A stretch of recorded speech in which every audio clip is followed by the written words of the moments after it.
WITN, are we ready to start? I'll cue you in the chat at 5 p.m.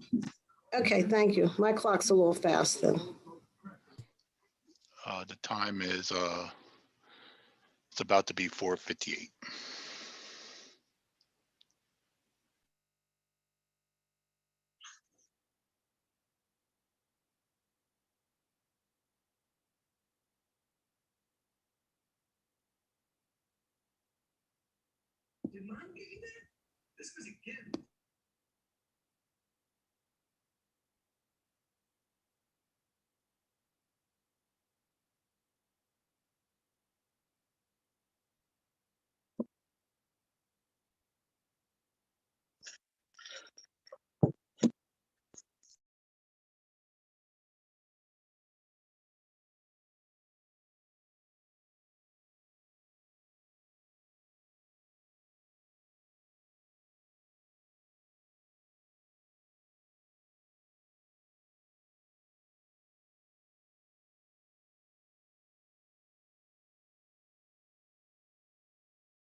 Good evening, everyone. This is the Intergovernmental Committee Meeting. Today is April 6th, I'm sorry, 6 p.m.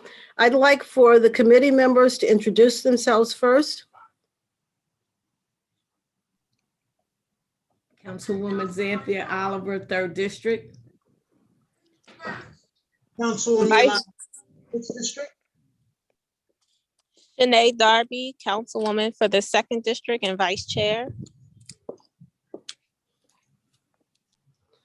Are there any other council members attending that aren't on the committee? Please introduce yourself. Shruti Congo, Council President. Okay, my name is Linda Gray, 1st District, and I'm the chair of this committee.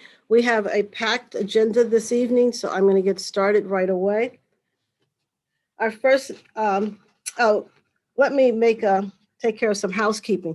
I'd like to announce that the last resolution, the resolution encouraging the Delaware General Assembly to keep the addresses of elected officials and judicial officers private, has been removed from the agenda this evening. It will be presented at a different time. So anyone that's hanging around for that resolution, we're not going to present it tonight. Thank you. The first presentation is on Newcastle County Tax Reassessment.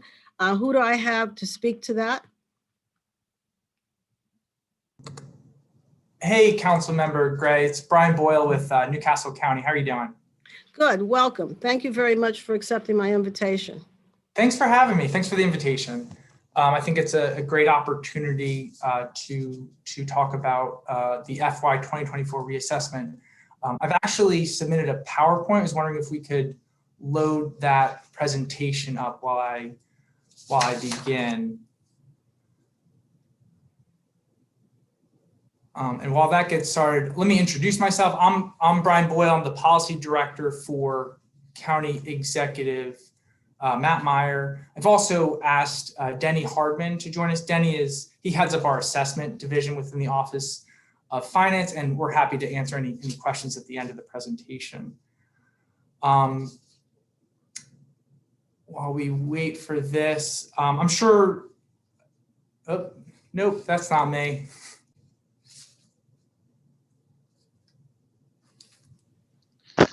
Stand by, sorry about that. No worries. Technology glitches. It's all in the age of Zoom and COVID.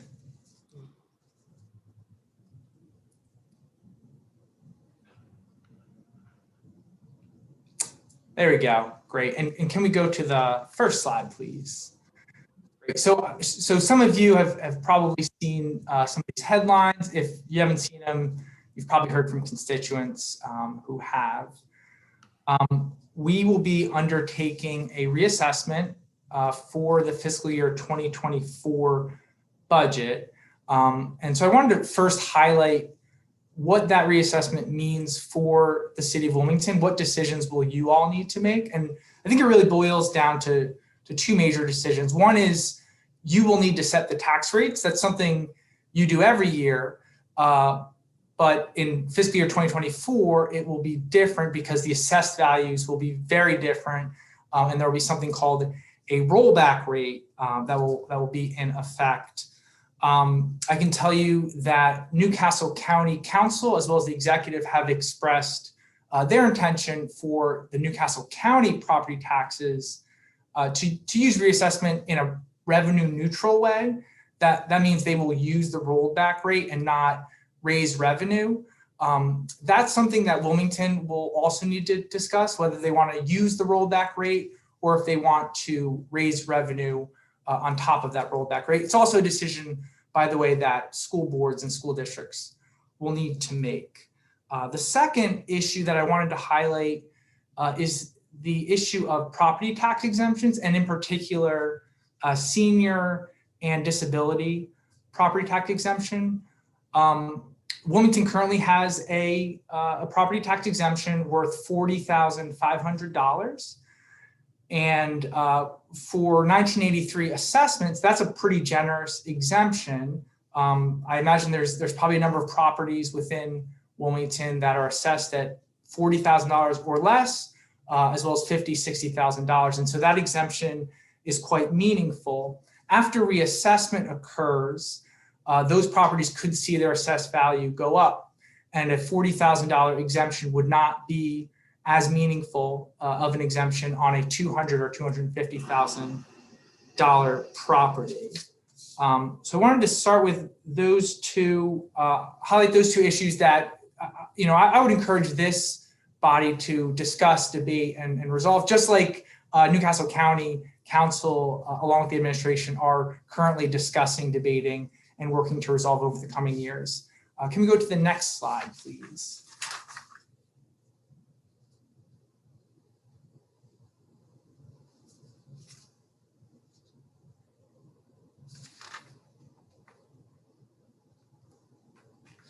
I think it should be slide 3.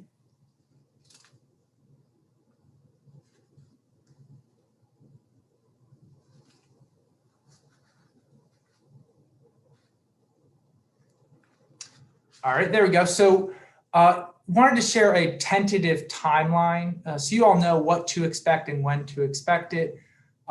As members of this body know, current assessed values are based on 1983.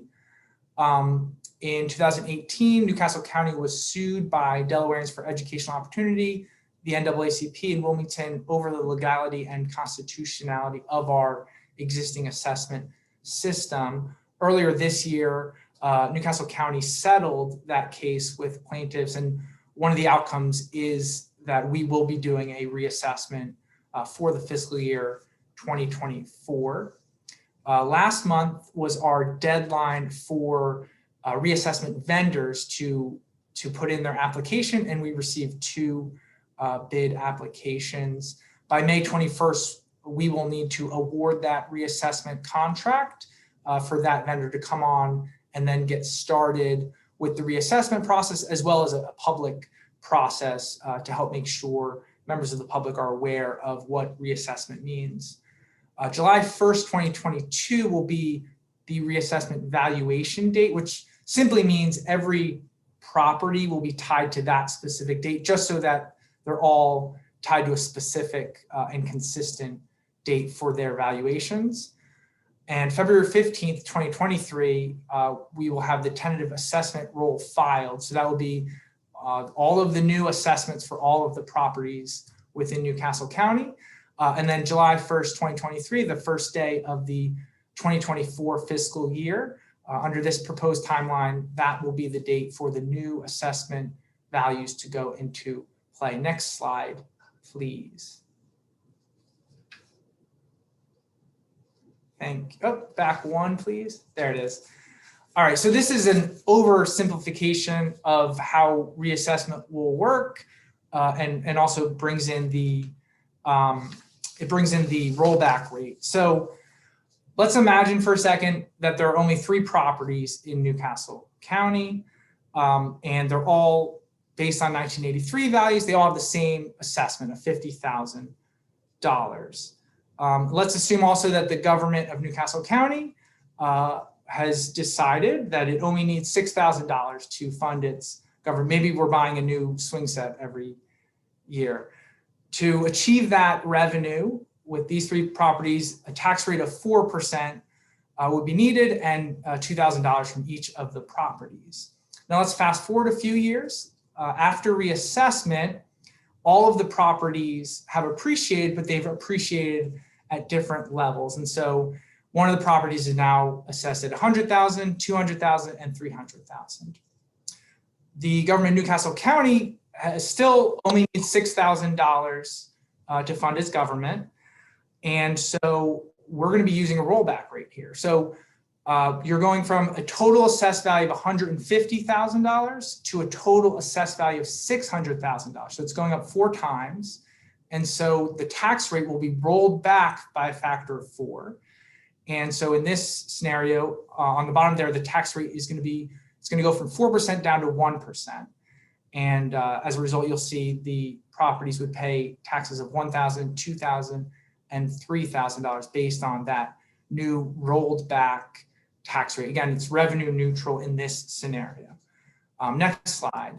So this is the really simple version, and this is just to complicate things a little bit more.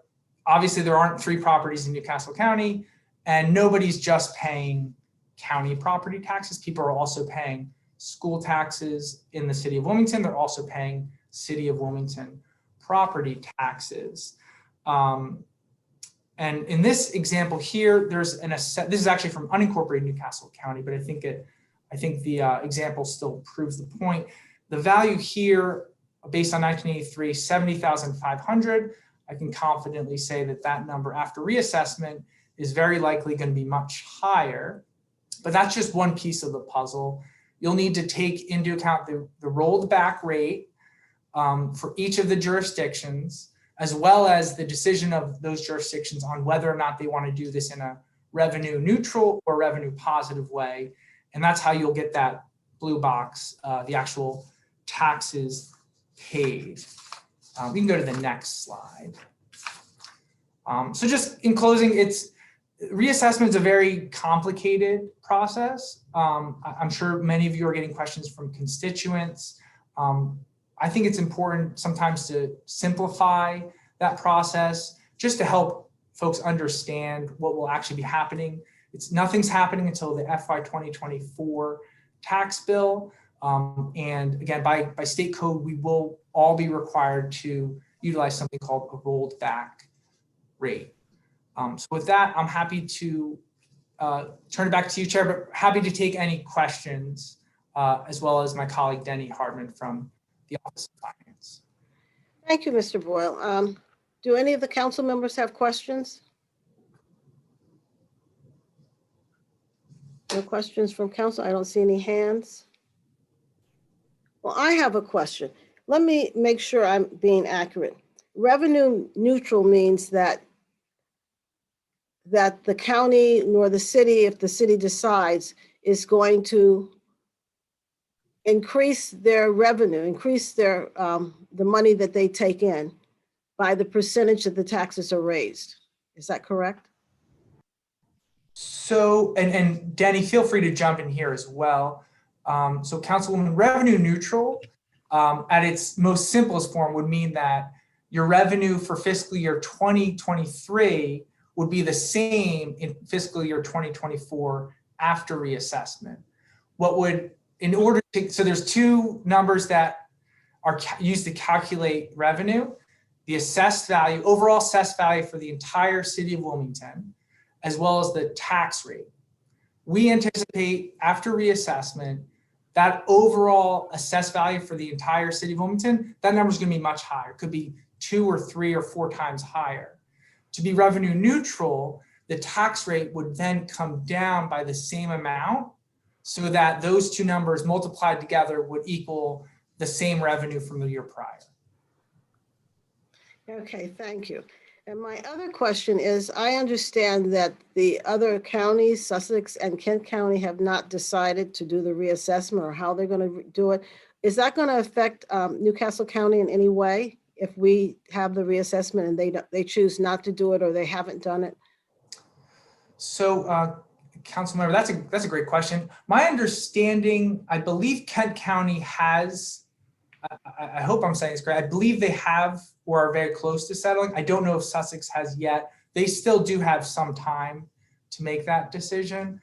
The reality is Newcastle County is on our own timeline for reassessment. As I mentioned, we are planning tentatively to have reassessment ready for fiscal year 2024. I don't know if Kent County is going to have it ready by the same timeline. And because it's county-led, it does not impact our ability to do reassessment. One area where it does create an issue is there's a lot of ways in which we're one small state, as you all know. And so there's a lot of areas where we can collaborate with Kent and Sussex counties.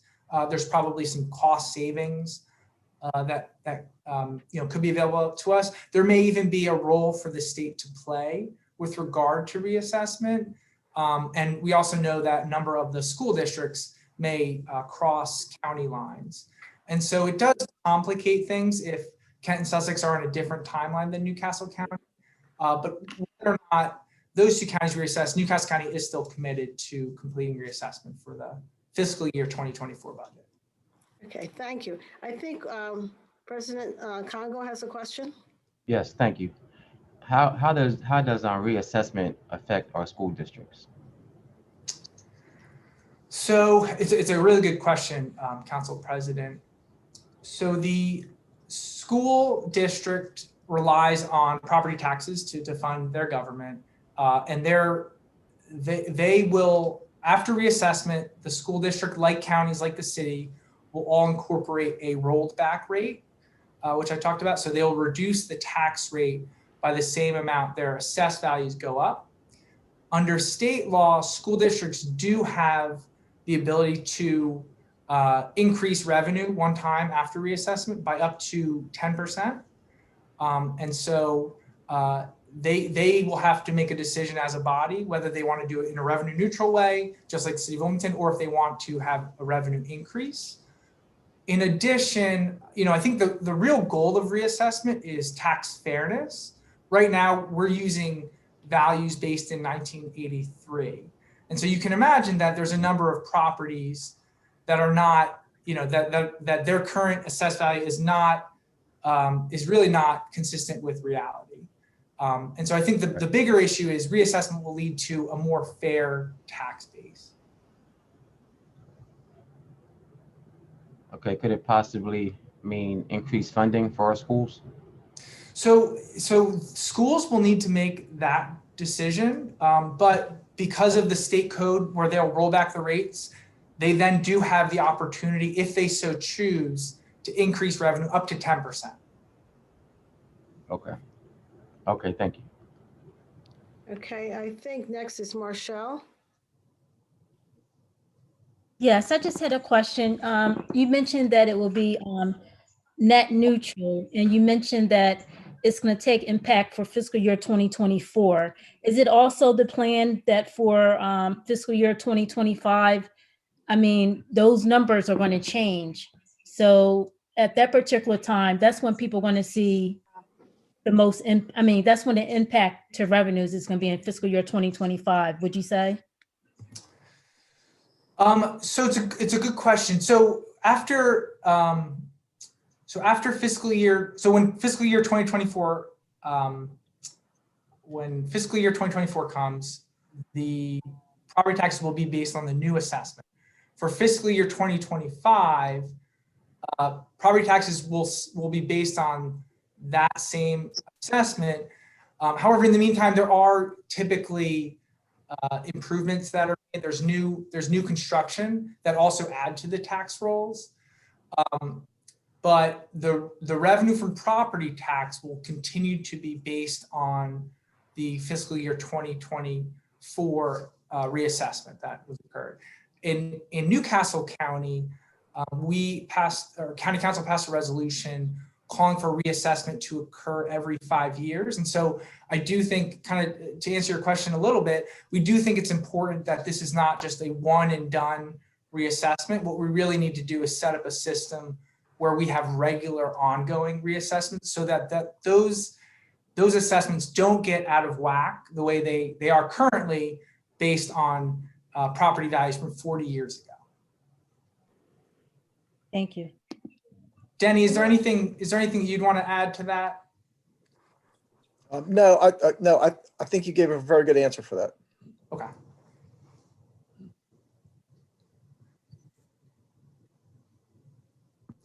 Madam Chair, you're muted. Thanks, Daniel. Thanks. I'd like to acknowledge Councilwoman Michelle Harley has joined us. And Councilwoman Yolanda McCoy, do you have a question? Yes, thank you, Madam Chair. So I'm so sorry. I'm looking it up and everything, really trying to wrap my head about the whole revenue net neutral, this rate, because with the reassessment, everyone wanted to make certain that they were basically being assessed correctly, from 1983 until basically present. So I understand that, they don't want really to have this large influx, I guess, to go into the government coffers, but I really don't quite understand how that's possible if people who actually have been basically under assessed. So I'm just trying to figure out, if our rates are going to be, as they are, if we find out that you have basically been paying much less than you should be, how does that keep you at net neutral? Yep. So that's a great question.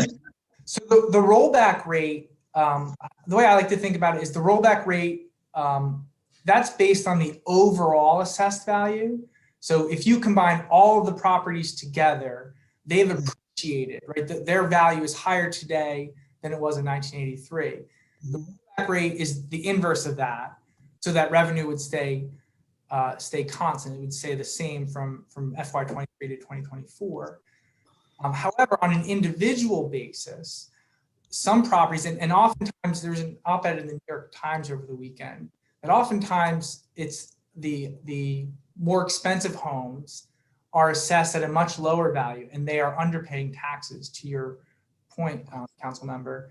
And so in those individual cases, if their assessed value increases by more than the overall increase in assessed values, they will see their property tax increase as a result. And on the flip side, someone who their property has not seen their appreciation of their property value by as much as the overall appreciation of the jurisdiction, they might actually see their property taxes decrease as a result. So the goal is, like I said, tax fairness, and so that your tax bill accurately reflects the value of your home based on the reassessment.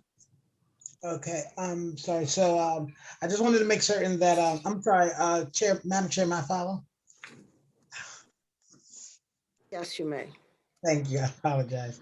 So I just wanted to make certain that I was clear and that I did not not hear a certain part. So when it comes to Newcastle County property taxes, then are you stating basically from now moving forward that there will not be any type of increase or anything? Is that if you're trying to keep this net neutral and keeping things, I guess, on I guess the same as you're trying to do the assessment?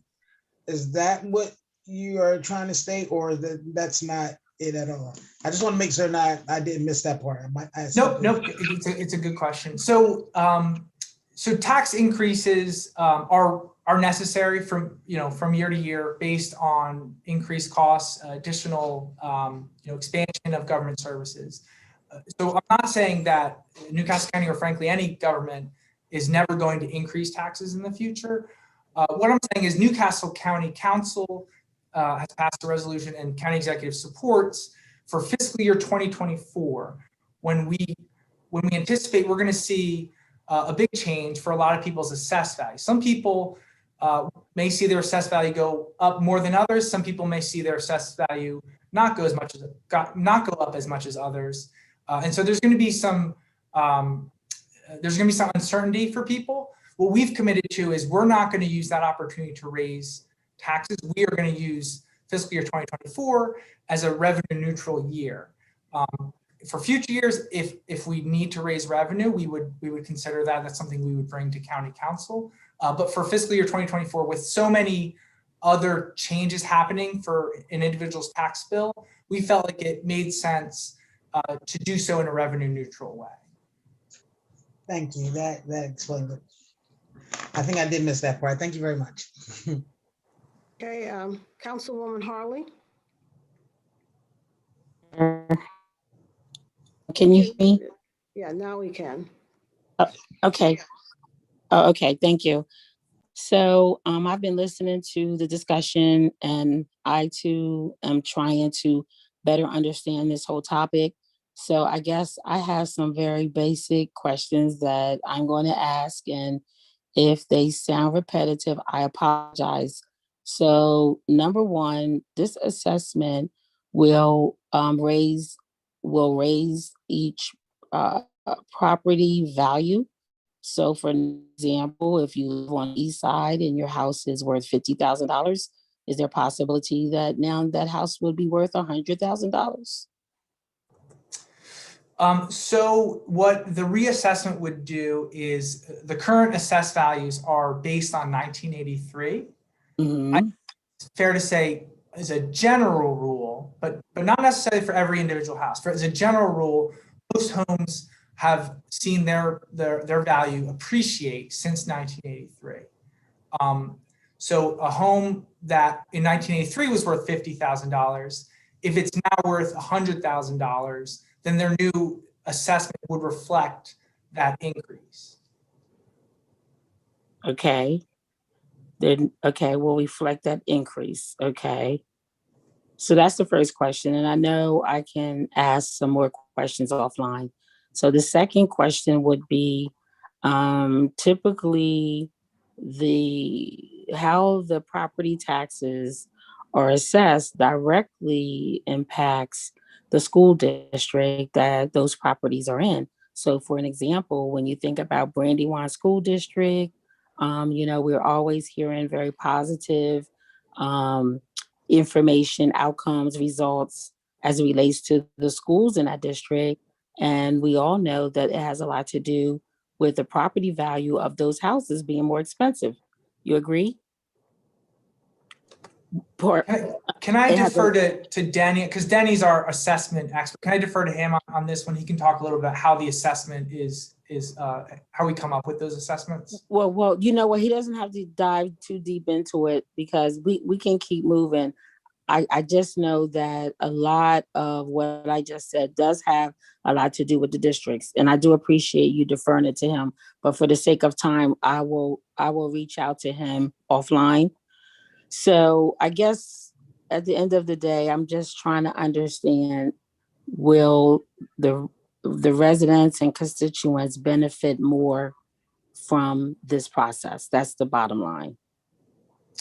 So I think the benefit of reassessment is that your tax bill will more accurately reflect the value of your home. I referenced a New York Times op-ed.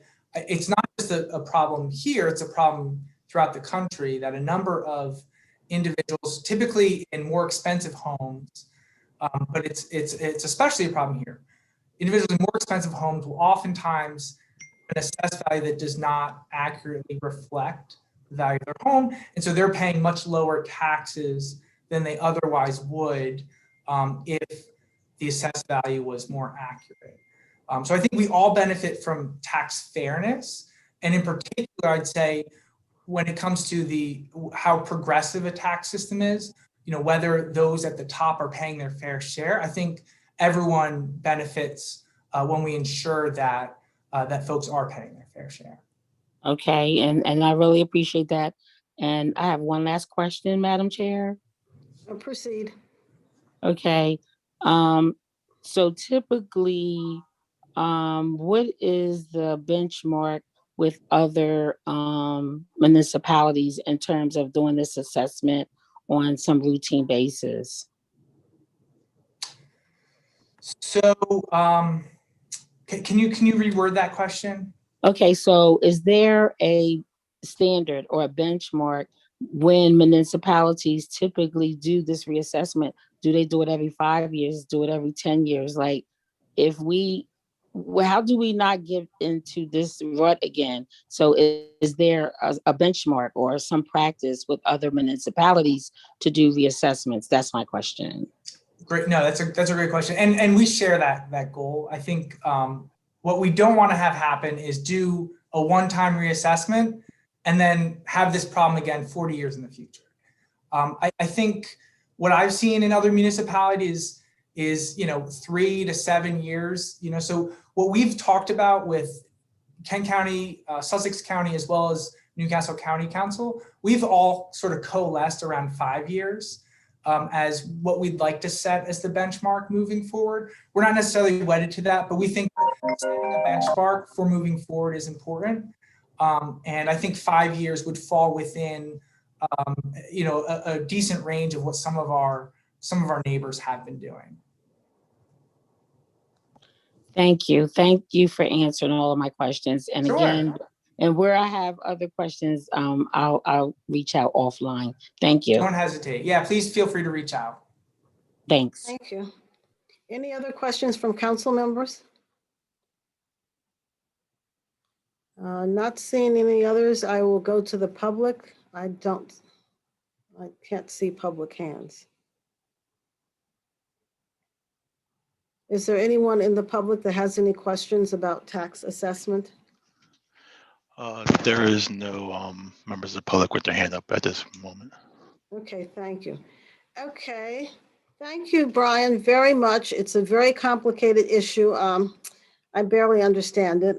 And thank you for the invitation for people to reach out and get any further questions answered, because I know that they're very interested in the school district. And I think that the school districts can collect up to 10% in taxes once you do this automatically without us going to a referendum or anything like that, correct? So that's one thing that will be added to the school coffers, because I'm sure that they're going to do that. That's just my opinion. But thank you very much. And anything else you want to share with Wilmington is sometime get in touch with me and we'll be glad to have you back. Thank you so much, council member. I really appreciate it. Thank you. Okay, the next thing on our agenda is a presentation from the City of Minneapolis Office of Violence Prevention. Who do I have to speak to that? And Chair Gray, this is Josh Peterson from the Minneapolis Office of Violence Prevention. Hi, welcome. Thank you. I'm looking forward to this. Great. Isn't this a city where the feds constantly do their research in Minneapolis? Yes, We I've certainly been have part some, of several of those researches, and it's always Minneapolis. we certainly have had some projects here over the years, yes. And I do believe I have some slides as well, if someone wouldn't mind putting those up. Thank you. And actually, you can go to the next slide if you don't mind.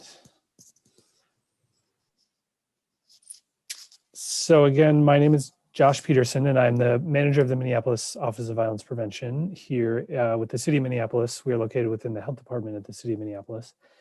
And I'm here to share a little bit about my experience as a city staff working on violence prevention and some thoughts I have around how cities can be approaching violence prevention.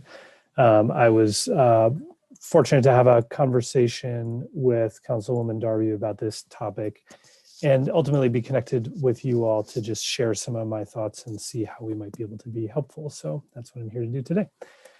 So just some brief overview about our Office of Violence Prevention. The Office of Violence Prevention was officially created in 2018 through an amendment to our City Code of Ordinances. But the work actually goes back all the way to about 2006 when our City Council declared youth violence as a public health issue in the City of Minneapolis and directed the Health Department to work on it. I've been with the city since 2013 working on violence prevention. And the Office of Violence Prevention was really created to provide strategic direction and coordination for efforts across the city enterprise around violence prevention. So really recognizing that violence prevention is a multidisciplinary, multi-jurisdictional need and sort of process and activity. And so the OVP was created really to sort of coordinate those efforts and kind of organize a lot of the activities that had already been happening within the Health Department's youth violence prevention efforts. So in 2020, our OVP had a budget of about $3 million. That includes funding for 5 full-time staff, as well as significant amounts of funding for contracts with community-based agencies who do a lot of the work as part of our strategies. And then also some program implementation costs and technical assistance costs as well. And then the last thing I'll say on this slide is that our OVP really takes a public health approach to ensuring that everyone can be free from violence and really thinking about how we can use a public health approach to violence prevention to ensure safe, healthy, and thriving communities. Next slide, please. So I mentioned we take a public health approach. I want to talk just for a second about sort of what that means, because I think, you know, particularly now in the age of COVID, people think public health and they think vaccinations and Dr. Fauci and all of that, which is certainly public health, but people don't necessarily always think about it in terms of violence prevention. So I want to talk a little bit about that. So there's sort of a textbook definition of the public health approach to violence prevention, which is laid out here in the slide, which is really sort of this sequential step process of defining the problem, identifying the risk and protective factors that might be associated with, in this case, violence, developing and testing prevention strategies that might help prevent and reduce violence, and then assure widespread adoption or basically scale up those strategies. And so certainly that's an important part of it. So I don't want to minimize that, but I'm going to talk a little bit about sort of what it means a little bit more directly to us. Next slide, please.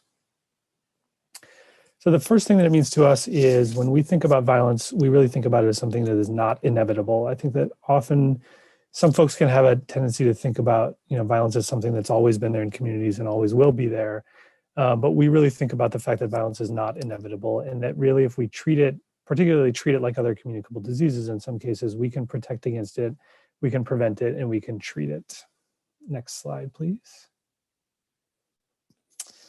Another piece that's really key for us in our public health approach to violence prevention is the ideas of equity and collaboration. So here in Minneapolis, and I know in many cities across the country, and I would imagine perhaps in Wilmington as well, we know that violence takes an inequitable toll on communities of color and particular neighborhoods within the city.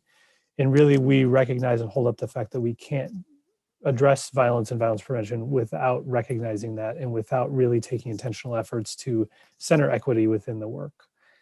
We also recognize that everybody has a role to play in violence prevention or in violence prevention and creating communities that don't include violence. So violence prevention is not just a law enforcement issue. For example, law enforcement plays an important role in violence prevention at times, but the public health approach recognizes that law enforcement is one tool in the toolbox, so to speak, of many different folks who need to be at the table around violence prevention. And so with our public health lens, we really seek to bring diverse partners to the table around the work. Next slide, please.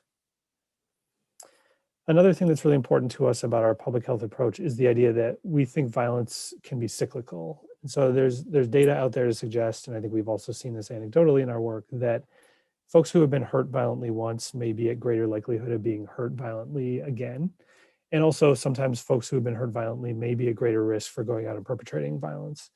And so really as part of our violence prevention work, it's really key for us to think about how we can support individuals on a path toward healing and away from either re-experiencing or potentially perpetuating the violence that they've experienced. So really thinking about sort of centering healing and breaking that cycle as part of our public health approach. Next slide, please. And then one other piece that I really want to hit on that's important for us in our public health approach is the idea that social conditions matter when it comes to violence. I think often violence is sort of portrayed as this kind of, like simple binary of choices. And there's this idea that there are bad people making bad choices or bad decisions.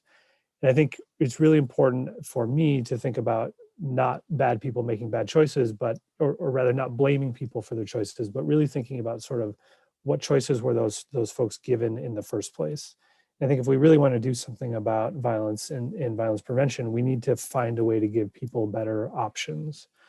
And so when we think about this in terms of violence prevention, we recognize that really violence has roots in social conditions, economic conditions, political conditions, cultural conditions, things like limited economic opportunities and community disinvestment and community disconnectedness, poor housing conditions, racism, classism, oppression.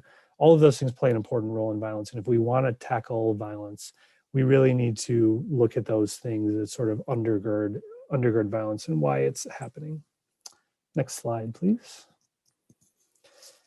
And so this graphic sort of depicts that a little bit. On the left side where it's upstream, it talks about sort of the kind of structural violence, and it gives the example of racism and sort of how that sort of moves downstream and turns into the actual kind of manifestation of violence in community.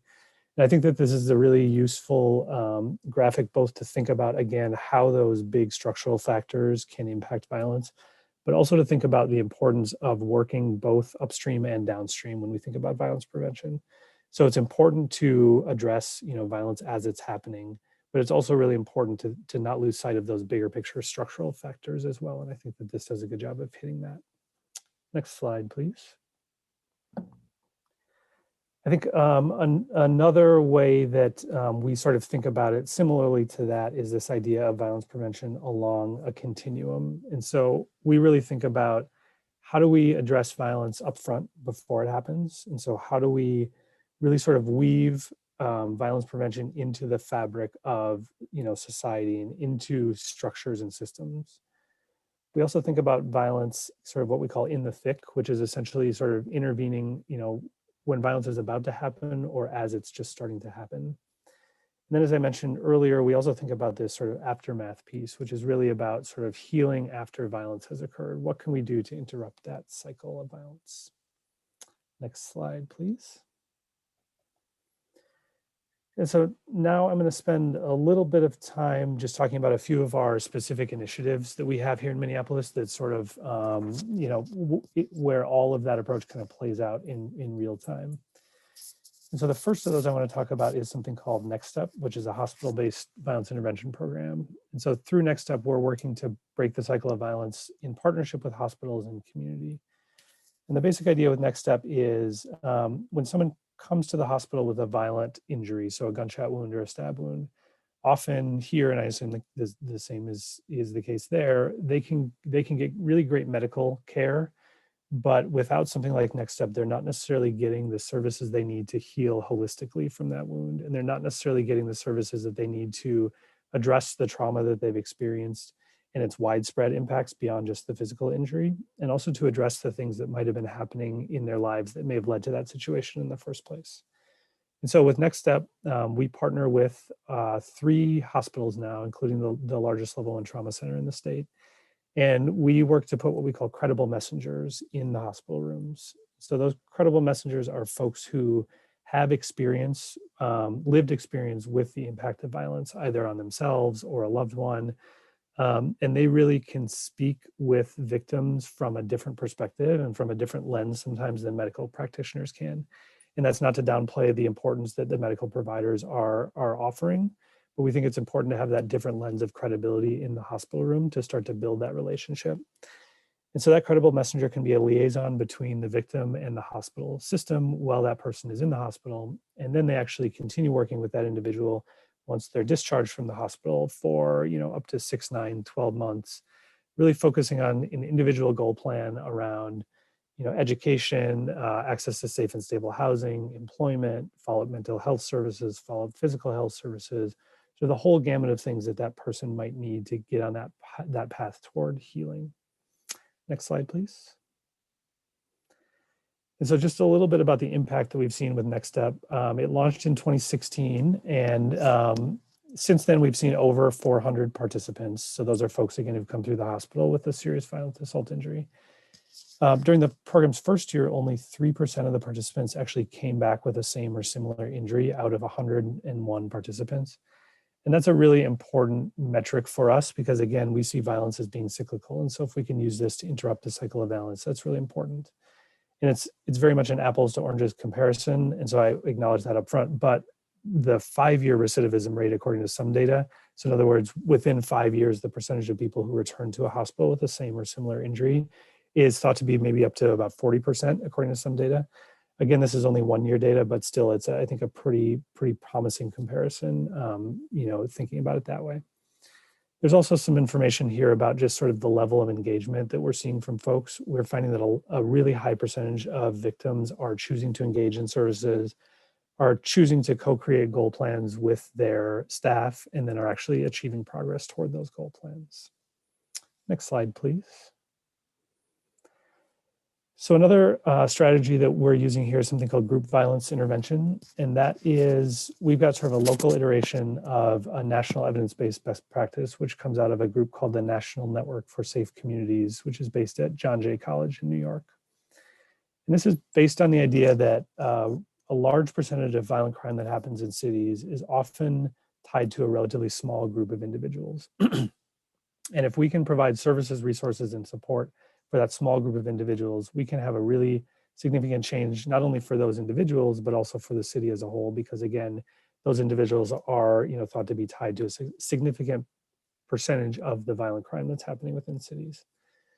And so GBI is a partnership between community, law enforcement, and social services. And all three of those entities have a really important equal role to play within GBI. And really, they're coming together to send a message to folks that the violence that's happening is not okay and it's not acceptable. And they're coming with a credible offer of services. So there are outreach workers who are available 24/7 for folks who have needs, all toward the goal of making sure that those folks can stay safe, alive, and free. At the same time, law enforcement is at the table because for folks who choose not to get on a different path, there are natural legal consequences to those actions. And so part of GBI is recognizing that in a procedurally just way, there will be natural legal consequences for folks who continue to engage in violence in cities. And so it's all about sort of providing a pathway of opportunity for folks to get out of that life, while also recognizing that if some folks choose not to, there may be, again, those procedurally just legal consequences. Next slide, please. And this is just a brief look at some results from the GBI initiative. It's a little hard to see on the graph, but essentially 2016 was the year prior to implementation. And that year there were 93 gang or group member involved shootings in Minneapolis during sort of the project implementation period.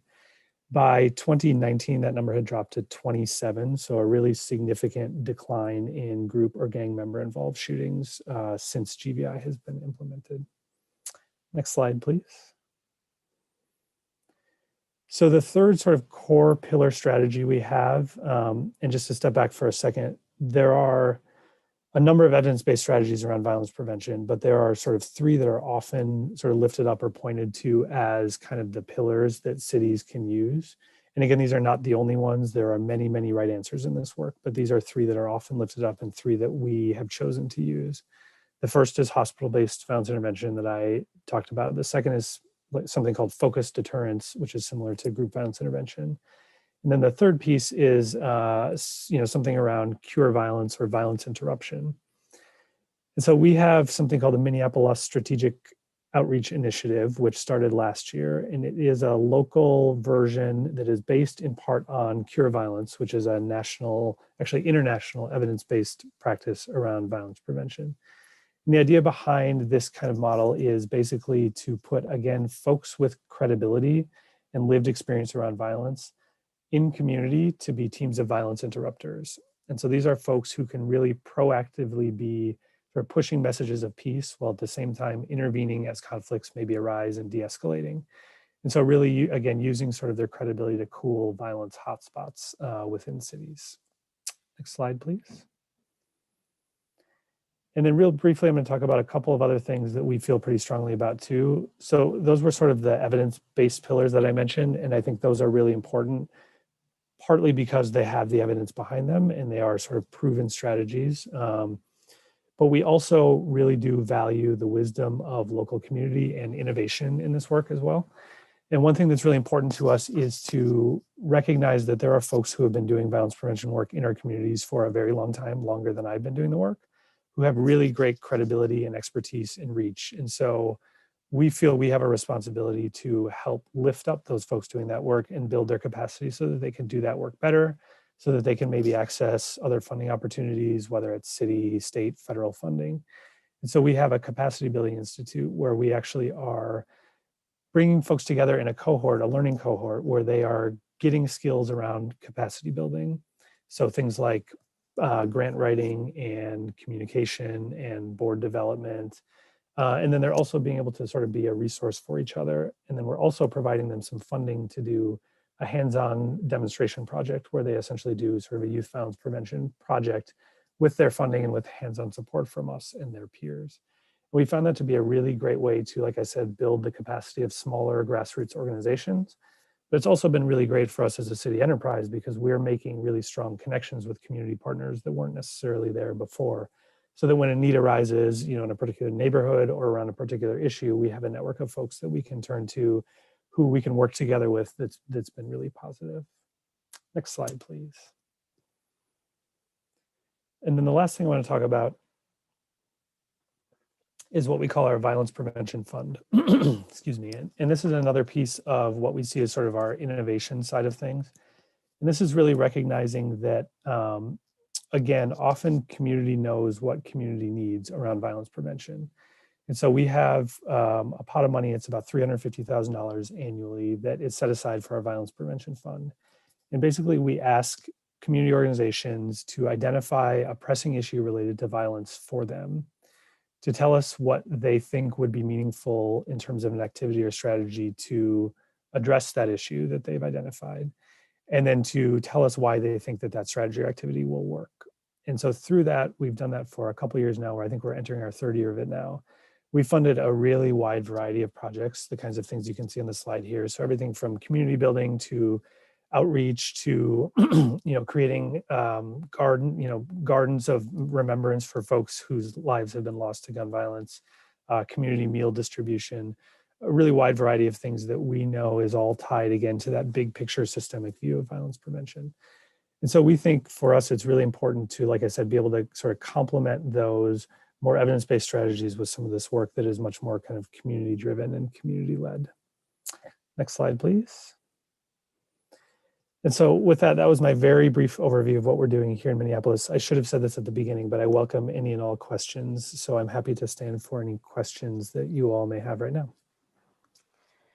Mr. Peterson, I thank you very much. I have a million questions, but I'm going to defer to my other council members and to the public first, because I used to be sort of in this field. So it's really exciting to me.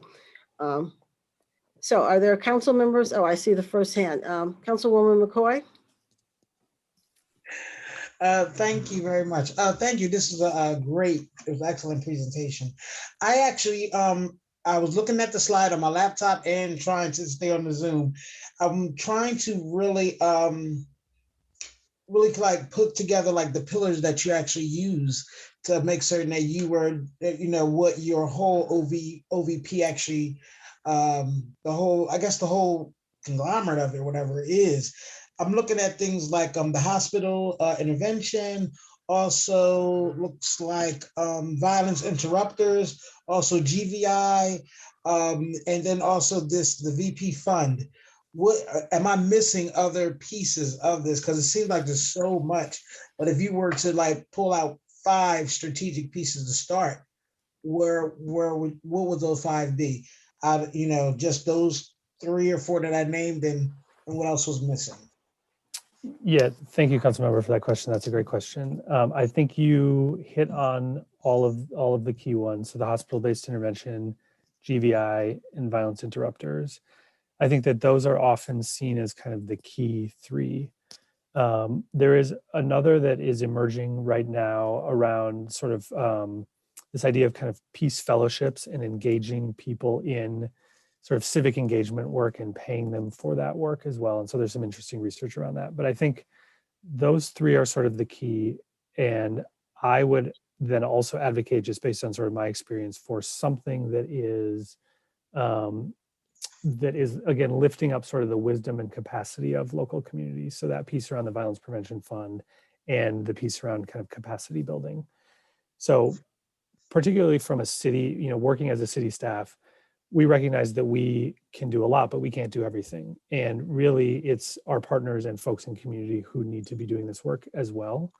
But it's not fair of us to just say, it's not our thing, you need to do that, without providing the resources and the capacity to do that. So what can we do to support folks who are already doing this work, who've been doing this work for 5, 10, 20, 30 years? What do they really need to do the work better? And to do it in a way where they aren't necessarily always worried about, how am I going to make payroll next month? Oh, I have 3 grants due next month, and so I have to choose between writing those grants or doing the work. What can we do as a city system to really support that work in a meaningful way so that they can actually focus on doing the work? Okay, may I follow, Madam Chair? Yes. Okay, thank you. The other question I had was, like, you're very, let me see, I think your actual second slide on here looked at the public health approach. The second ring on there was identify risk and protective factors. What systems did you use to actually identify those risks? Yeah, thank you, Councilmember. That's another great question. The Centers for Disease Control and Prevention has some really good resources out there around risk and protective factors associated with violence. And I'd be happy to follow up and send a link after this that you could distribute. Otherwise, if you just sort of Google, CDC violence prevention or youth violence prevention, they've got a really good list. And yeah, we've actually already had our own with a CDC study, and I think maybe I didn't ask the question correctly. So what it is that we actually have an understanding of what some of those things are, but actually identifying who and what those risks are with each individual. Like, how are we finding out what those that person's risks are? Understood. Sorry, I misinterpreted that question. Oh, no. I think I might not have asked it clearly. Sure. Yeah, I think that's a great question as well. So throughout our programmatic initiatives, we have a few different tools that we use. Some of them are, like validated tools, evidence-based validated tools that are out there. Some of them are more sort of unique to our programs because the programs are unique. I think the important piece is having some sort of tool, consistent baseline tool that's used to identify, I think we sometimes use the terms risk and protective factors. Sometimes we use the terms, strengths and opportunities is a little bit more approachable. And I think frankly has a little bit less stigma around it, because I think when we think about risk factors, we often think about this idea that, like for example, if coming from a single parent home is a risk factor for involvement with violence, I think that some people can draw the conclusion from that anyone who's coming from a single parent home is going to be violent. And that's not at all what risk factors mean. It doesn't mean that if you've experienced this thing, you will become violent. What it means is exposure to these things may increase the likelihood of involvement with violence. And so if we think about it instead in terms of strengths and opportunities, it sort of lessens that stigma a little bit. That doesn't, I think, directly answer your question. I would be happy to follow up with some of the screening tools that we've used with some of our programs. It might be easier to sort of send a list. But also if you look through, maybe the CDC may not have this any longer, but there are some evidence-based screening tools out there, and I'd be happy to follow up with some info about that. Okay, thank you. Welcome. Do I see any other hands from council members? Councilwoman Harley? Yes, thank you, Madam Chair. Josh, thank you. This is some great information that you're sharing. My question to you One, have you had the opportunity to review any of the metrics coming out of Wilmington as it relates to public safety, or is that like totally not a part of what you're doing? Councilmember, thank you for that question. That is not really something I've done other than anecdotally just to know that shootings and violent crime have been a pretty serious issue that I think folks are very understandably concerned about. But that's the level, that's the only level to which I'm familiar. Okay, and I do appreciate all the information that you're sharing. And as we all know, you know, each city has its own culture, its different dynamics that play into violence, right? And so the reason why I had asked that question is because I like to, you know, think about benchmarking from a perspective of, you know, being data driven, you know, looking at like similar situations, similar data, similar uh, data points, similar data points to look at to say, hey, these are some of the things that you've done in Minneapolis. These are some of the things that are happening in Wilmington. And how can we look at where we have some gaps? So that's where my head is as it relates to the information that you're sharing. So that was one of the reasons why I wanted to know. Yeah, I think that's a great question. You know, I can say just by way of giving a little bit more information about Minneapolis, the population here is about 425,000. The violence is largely concentrated in a couple of parts in the city here in Minneapolis and disproportionately impacts communities of color here in Minneapolis. So just to kind of give you a sense of where some of the approaches that we are using are rooted, it's, you know, that's kind of the context for you. Okay. And the population there is 400. It's about 425,000. Yeah, and our population is 70,000. Yeah, and when you mentioned that a lot of the crime is in certain areas, you said, and what would you say the population would be in those areas? I don't know that I have a number off the top of my head, but they're relatively densely populated areas. That those parts of the city tend to overlap with parts of the city where we see other economic and health disparities as well. They also tend to overlap where we tend to see larger concentrations of communities of color. And so I think that those are neighborhoods that have historically been disinvested in and where residents have historically, again, faced a lot of inequity. So that's sort of where we tend to see the concentration. Okay, thank you. That's all I have, Madam Chair. Thank you. Thank you. Any other council members? I don't see any other hands. Am I missing anyone? Yes, Chairwoman, I have a question. Oh, okay. President Congo. Yes, Proceed. Thank you, Josh. Josh, when the office first began, how much money was allocated to the Office of Violence Prevention? How much was funded? Yeah. Thanks, President Congo. That's a great question. It's a little tough to break that out because the work was happening before the Office of Violence Prevention was established. So the work sort of built up incrementally, you know, starting from 2010 up until the creation of the office. But when the office was created, there was some funding specific to the creation of it. And that included establishment of a director position for the Office of Violence Prevention. So that was, you know, whatever funding was needed to create one FTE position for the director. And then there was about like that 350,000 for the violence prevention fund as well was a key part of it. But again, there were a number of initiatives that were already in place. So for example, the hospital-based program was already in place prior to that. So there wasn't a need to necessarily build that up. And this wasn't necessarily part of your question, but one thing I would also say is, I think, you know, this is just sort of my personal experience. There is a danger in going halfway with an investment on this, because I think that in order to do this work right, there needs to actually be resources to do it for community and for the staff working on it. And there needs to be resources to pay attention to whether or not it's working. And I think that sometimes when this work is approached, there are sort of like smaller or or kind of piecemeal investments that are made. And it's really hard to see change with those piecemeal investments. And then folks who might be opposing this kind of work will use that as a way to say, we gave you a little bit of money here and we didn't really see any results, so let's pull back from that. And so I think that, it's not to say that it has to be everything immediately all at once, but I think it's important to sort of give folks who are doing the work a fair shake in terms of investment from the get-go. Okay. All right, thank you. And did that funding come from the city, from the state, or how is that funding? Where did that funding come from? Yeah, thanks, President Congo. We have a number of funding sources, but it's predominantly city general funds. We do for our hospital-based program have a grant from our State Office of Justice Programs, which administers some victims of crime assistance money, part of which is federal money. And that money is available at the state level, so it might be a resource for you all.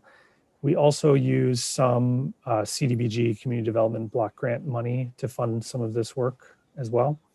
And then we do have a federal grant from the Centers for Disease Control and Prevention, but the bulk of it is city general funds. Okay, all right, thank you. Welcome. Councilwoman Harley, is your hand up again? Councilwoman Harley? I guess not. Sorry, I was on mute. Was your hand up again? Yes, Madam Chair. I had a question that I meant to ask Josh real quick. Go ahead.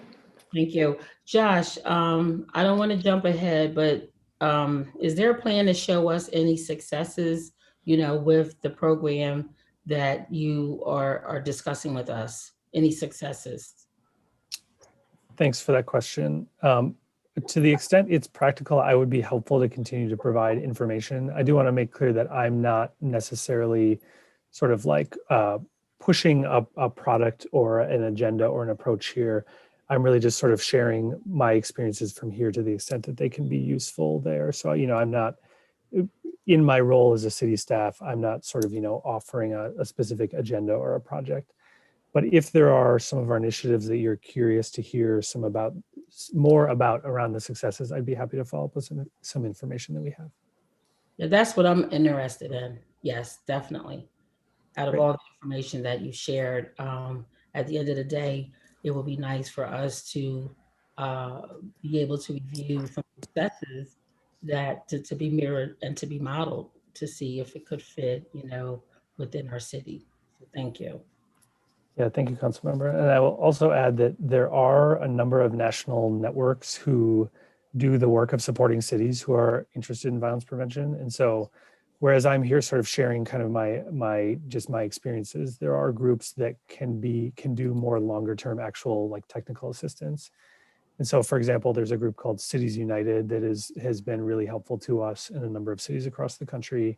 There's another group called the Prevention Institute in California who's done really similar work around the public health approach to violence prevention. So, as you all continue on this journey and continue interested, it may be worth considering getting connected to some of those technical assistance providers who might be able to do some of that deeper dive that you might be looking for as well. Okay, thank you, Josh. That's all I have, Madam Chair.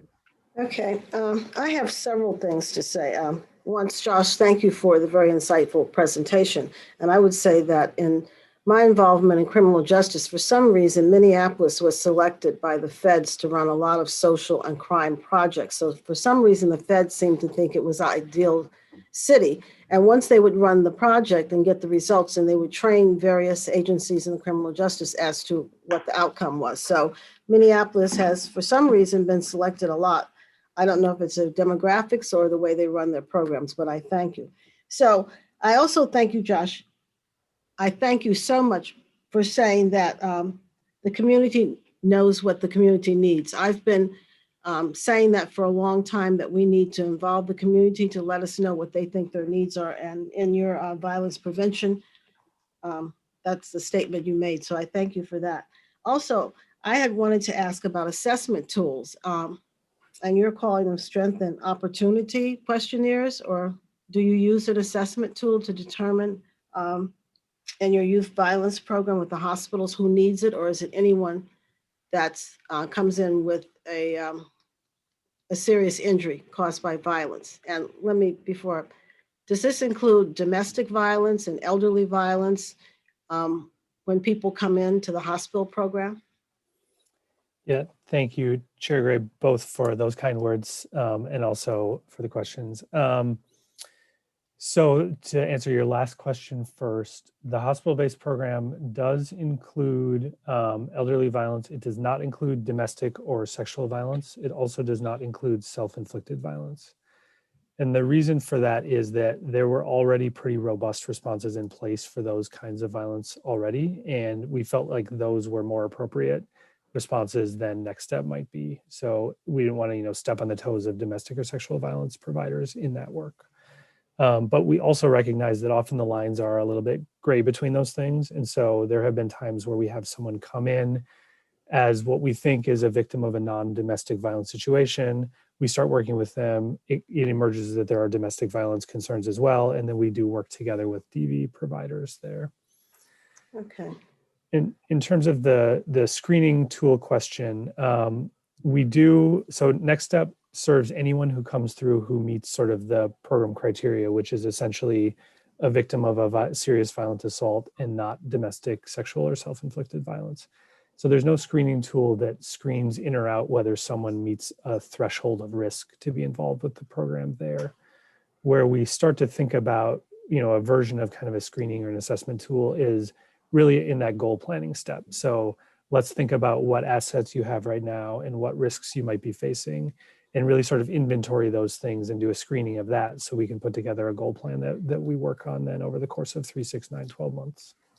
Okay, thank you. And to Councilwoman Harley, I think on the hospital plan, you did give statistics of how few people have returned with violent injuries after you've, really, this sounds like a mentoring program, is that, and do you deal with post-traumatic stress syndrome? Yeah. The mentors? Chair Gray, yeah, we do. I think that there's a strong sort of mental health component to it, including PTSD. It's sort of it's not a clinical mental health approach. So these folks are not clinical social workers providing these services, but they are there as a resource. And I think that they are really there as a resource focused around what I would term sort of mental well-being or mental wellness, basically. And I think that for a lot of folks in this situation, sometimes that's more relatable and approachable than clinical mental health services anyway, particularly in situations where there aren't always clinical mental health providers that look like the folks we're serving or that understand them. Those credible messengers are able to really sort of focus on some of that mental health and wellness. Okay, thank you. And your Project Life, the GVI, you said that you give people a pathway out of that lifestyle. At one point, I was a probation officer, and I found that to be very effective. You could just give them alternatives to the situations that they come in contact with, because for some reason, their exposure or lack of exposure, they can't get themselves out of the mess by themselves. So I think that program I think all of them are very good, but I really like that. Well, let me go to the public. I probably could think of many more questions, but. McGrath, you have one more question, please. Go ahead, President Congo. All right, thank you. Josh, how has the buy-in been from your local judicial system and prison system? Because we have a problem here in Wilmington where repeat offenders who carry guns are back on the streets very quickly, and then when they do serve on jail time, they're not rehabilitated. So they're just in jail. There are no real programs to really rehabilitate them. So when they do come back to their communities, they have a different mindset. Have your prison systems and have your judicial systems been a part of your programming? Yeah, President Congo, thanks for that question. We definitely have worked to build strong partnerships with the judicial system. So we engage the judges, particularly in our group violence intervention strategy.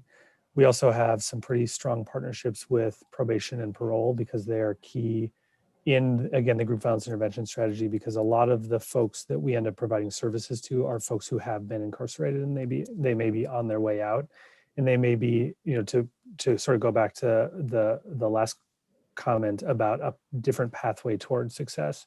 They may be folks who are exiting incarceration and who may need some additional supports and resources to get on that positive pathway. In terms of specifically working with prisons, in the city, we don't really have jurisdiction over the prison system. So we aren't doing directly doing any programming in the prisons, and we aren't necessarily super closely tied to the folks who are, but we do sort of lift up this idea of reentry, so reentry from incarceration as a core kind of pillar of this violence prevention work. So we think about prevention, intervention, and reentry as kind of the core piece. We rely a little bit on our county partners though, because the county has broader jurisdiction over some of that. Paying someone to do that. And then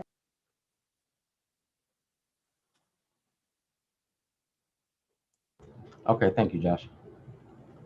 You're welcome. Chairwoman, I believe you're at muted. rest. Sorry. Any other questions for council members? If not, I will go to the public. No other questions? Is there anyone in the public that has a question for Josh? The ITN, is there anyone out there? Yes, you can go ahead, Kristen Kay. Thank you very much, Chairwoman and Josh, for a chance for me to speak. My name is Christina Kelly. I guess really my only question, does the OVP work with local police departments on their domestic violence intervention, their policies and procedures as well? The reason that I ask, as a victim of domestic violence myself, there were many times where the police was called, the police came out and either did nothing or kind of, in all honesty, made the situation worse and made things more traumatizing on the victims, the families, everybody involved. So my question: do you guys work with police departments? I literally just watched a video that was just sent to me on Facebook. It was a domestic violence incident or a domestic argument, essentially. And Wilmington Police Department responded with violence and arrested both parties.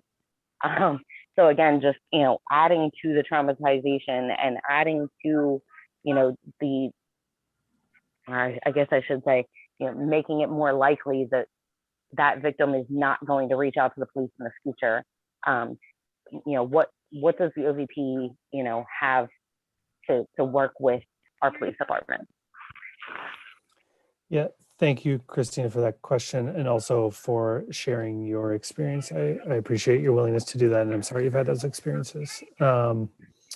So currently we have what we call a community navigator here with a specific focus on domestic violence. So up until last year, the police department had a number of community navigators that were either issue specific or community specific. And so there was an African-American community navigator, there was a Native American community navigator, there were a number of others, and then there was a domestic violence community navigator. As of 2021, the city made the decision to, and those folks are civilian staff, but they were embedded within the police department to really make sure that there was relationship building happening with community. And as of 2021, our city council made the decision to shift those community navigators from the police department to our OVP in an effort to build stronger bridges between community, police department, and OVP. And so with that individual, she's able to be a resource when officers either maybe aren't the most equipped to provide a response or don't necessarily have the time to provide a response. And she, as a civilian and as someone who has pretty deep training and experience in the domestic violence world and knowledge of resources, is really able to go much deeper than law enforcement can. And so she's doing, providing resources. She is finding safe and stable housing. She is writing orders for protection when needed and really being sort of a resource in navigating the court system. And so that's helpful on the victim side. She's also then able to be helpful on the law enforcement side to, again, sort of be a bridge and explain some of the things that might be not within the training of those law enforcement personnel. So we found that to be a really useful, helpful thing for the situation you're describing. Another approach that we've used is domestic violence responder teams that pair law enforcement with experts, so either social workers or other folks who are experts around domestic violence, who can show up and really be a resource right off the bat and also sort of be a different presence or show up in a different way potentially than someone who shows up in uniform. And it may be that someone showing up in uniform is really well equipped and trained and could do a great job, but we know that even sometimes just showing up in that uniform sends a message. And so having that civilian responder who's a trained social worker or trained in some other way can be really useful as well. Thank you. Yeah, Thank you. that was awesome. I agree with a lot of those solutions as well. Thank you so much, everybody, for your time. Thank You're you, welcome. Chris, Thank you. for the question. Thank you, Josh. I forgot to say, if you are a participant, you have 3 minutes, and I will make you aware of your last 30 seconds. Do we have any more participants from the public that have questions? Yes, we have Vandy Constance Sanders. Go ahead, Mr. Sanders, or I didn't hear the first name. Vanity. Ms. Sanders? Ms. Sanders, are you muted? Hi, everybody. My name is Vanity Constance. I am an advocate for the community and a voter in the city of Wilmington. I guess my main concern and question is I love all the enthusiasm around like bringing these initiatives to the city of Wilmington because it's definitely needed. I guess my main focus is the marketing strategy, like the marketing strategy on identifying with existing community organizations and really honing in on that plan. Because the worst thing that we can do is have all these grandiose ideas, but no plan of action for the marketing for the real community to really know about it, you know? So I just really want to know more about the strategy behind really getting it into our communities. You know, I heard brief information about the community activators and whatnot, but I have a couple ideas about, you know, identifying with different community leaders that are existing, right?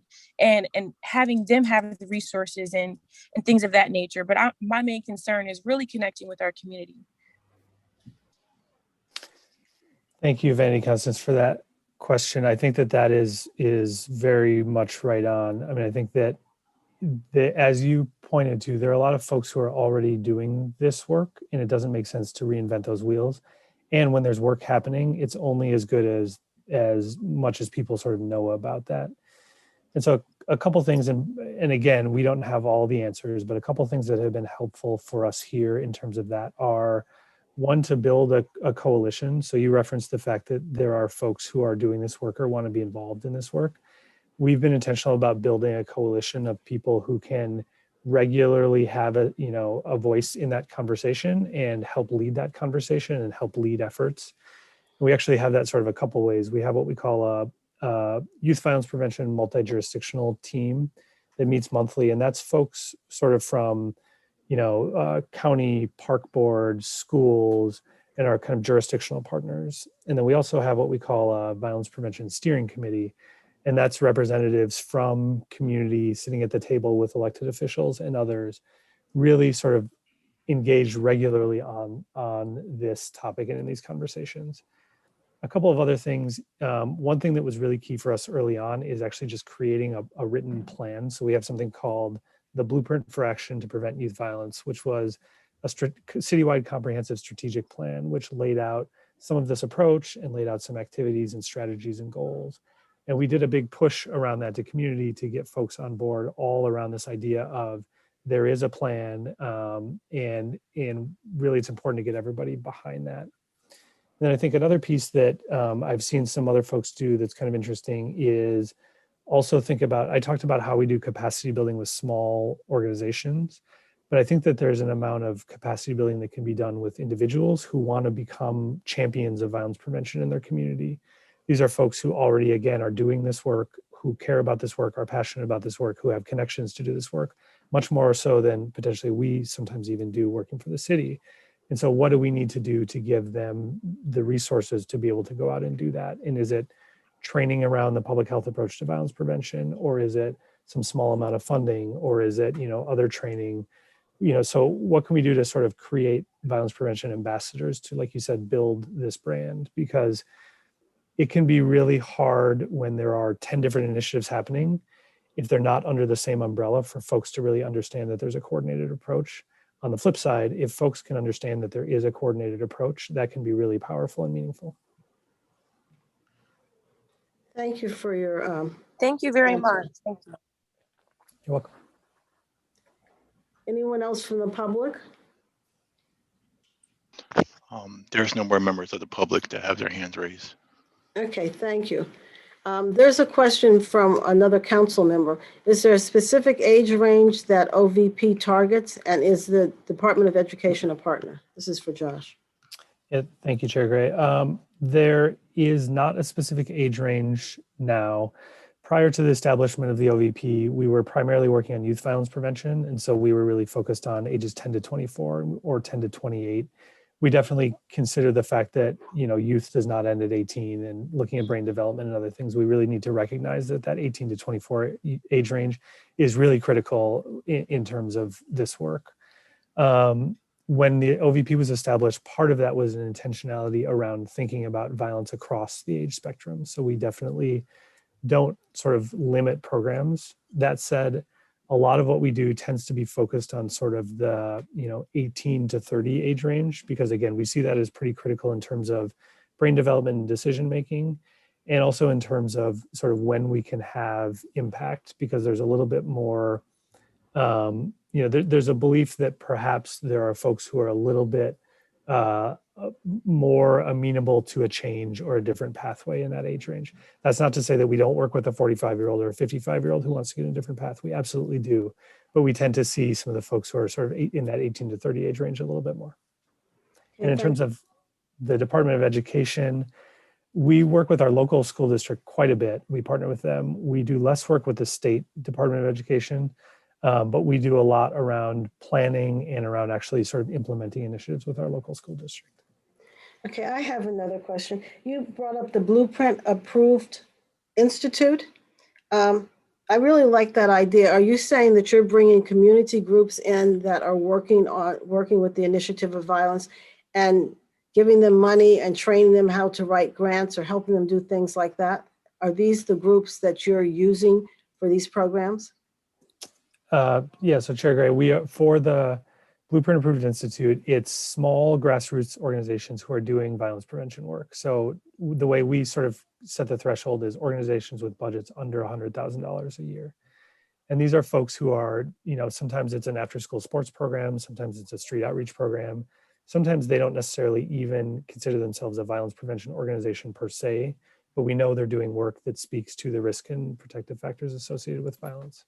But you're giving them training and money to help with this program, and that way they're under the same umbrella and same school of thought. That's right. Yeah. So they are not the ones who are like doing the work of Next Step or GBI, right, but they are now under this umbrella, and we're giving them training and money to do their work and to be a part of the sort of more collective movement.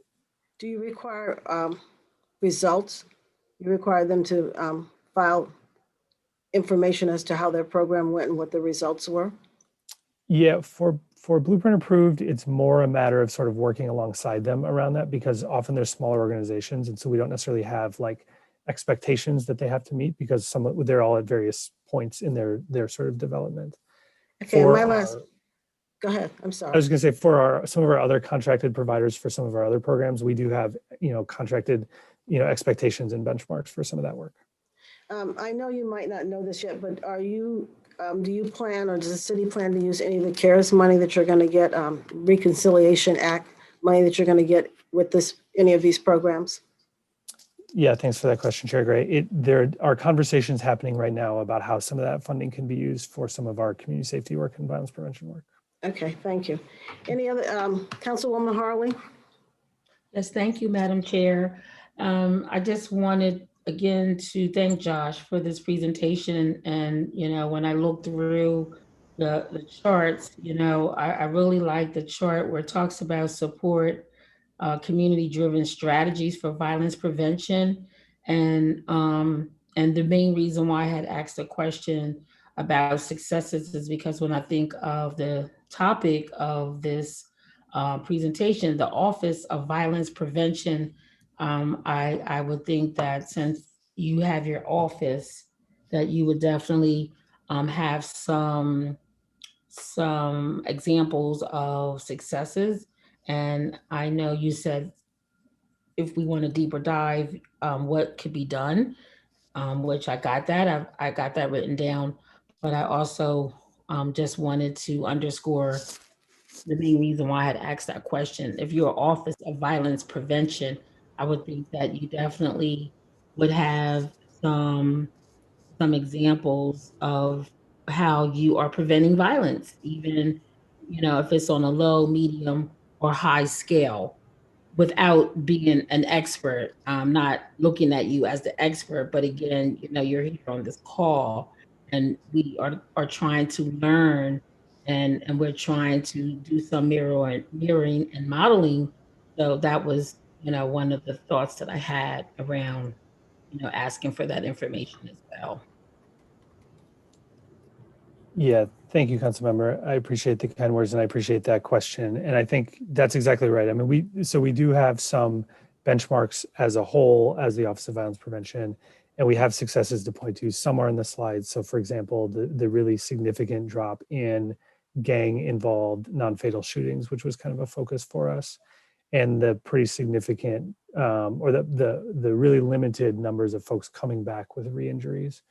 2020 was a really unique year and a really tragic year in terms of victimization in Minneapolis and across the country. And so part of the reason for not having 2020 information to share is because it was such an outlier for so many reasons.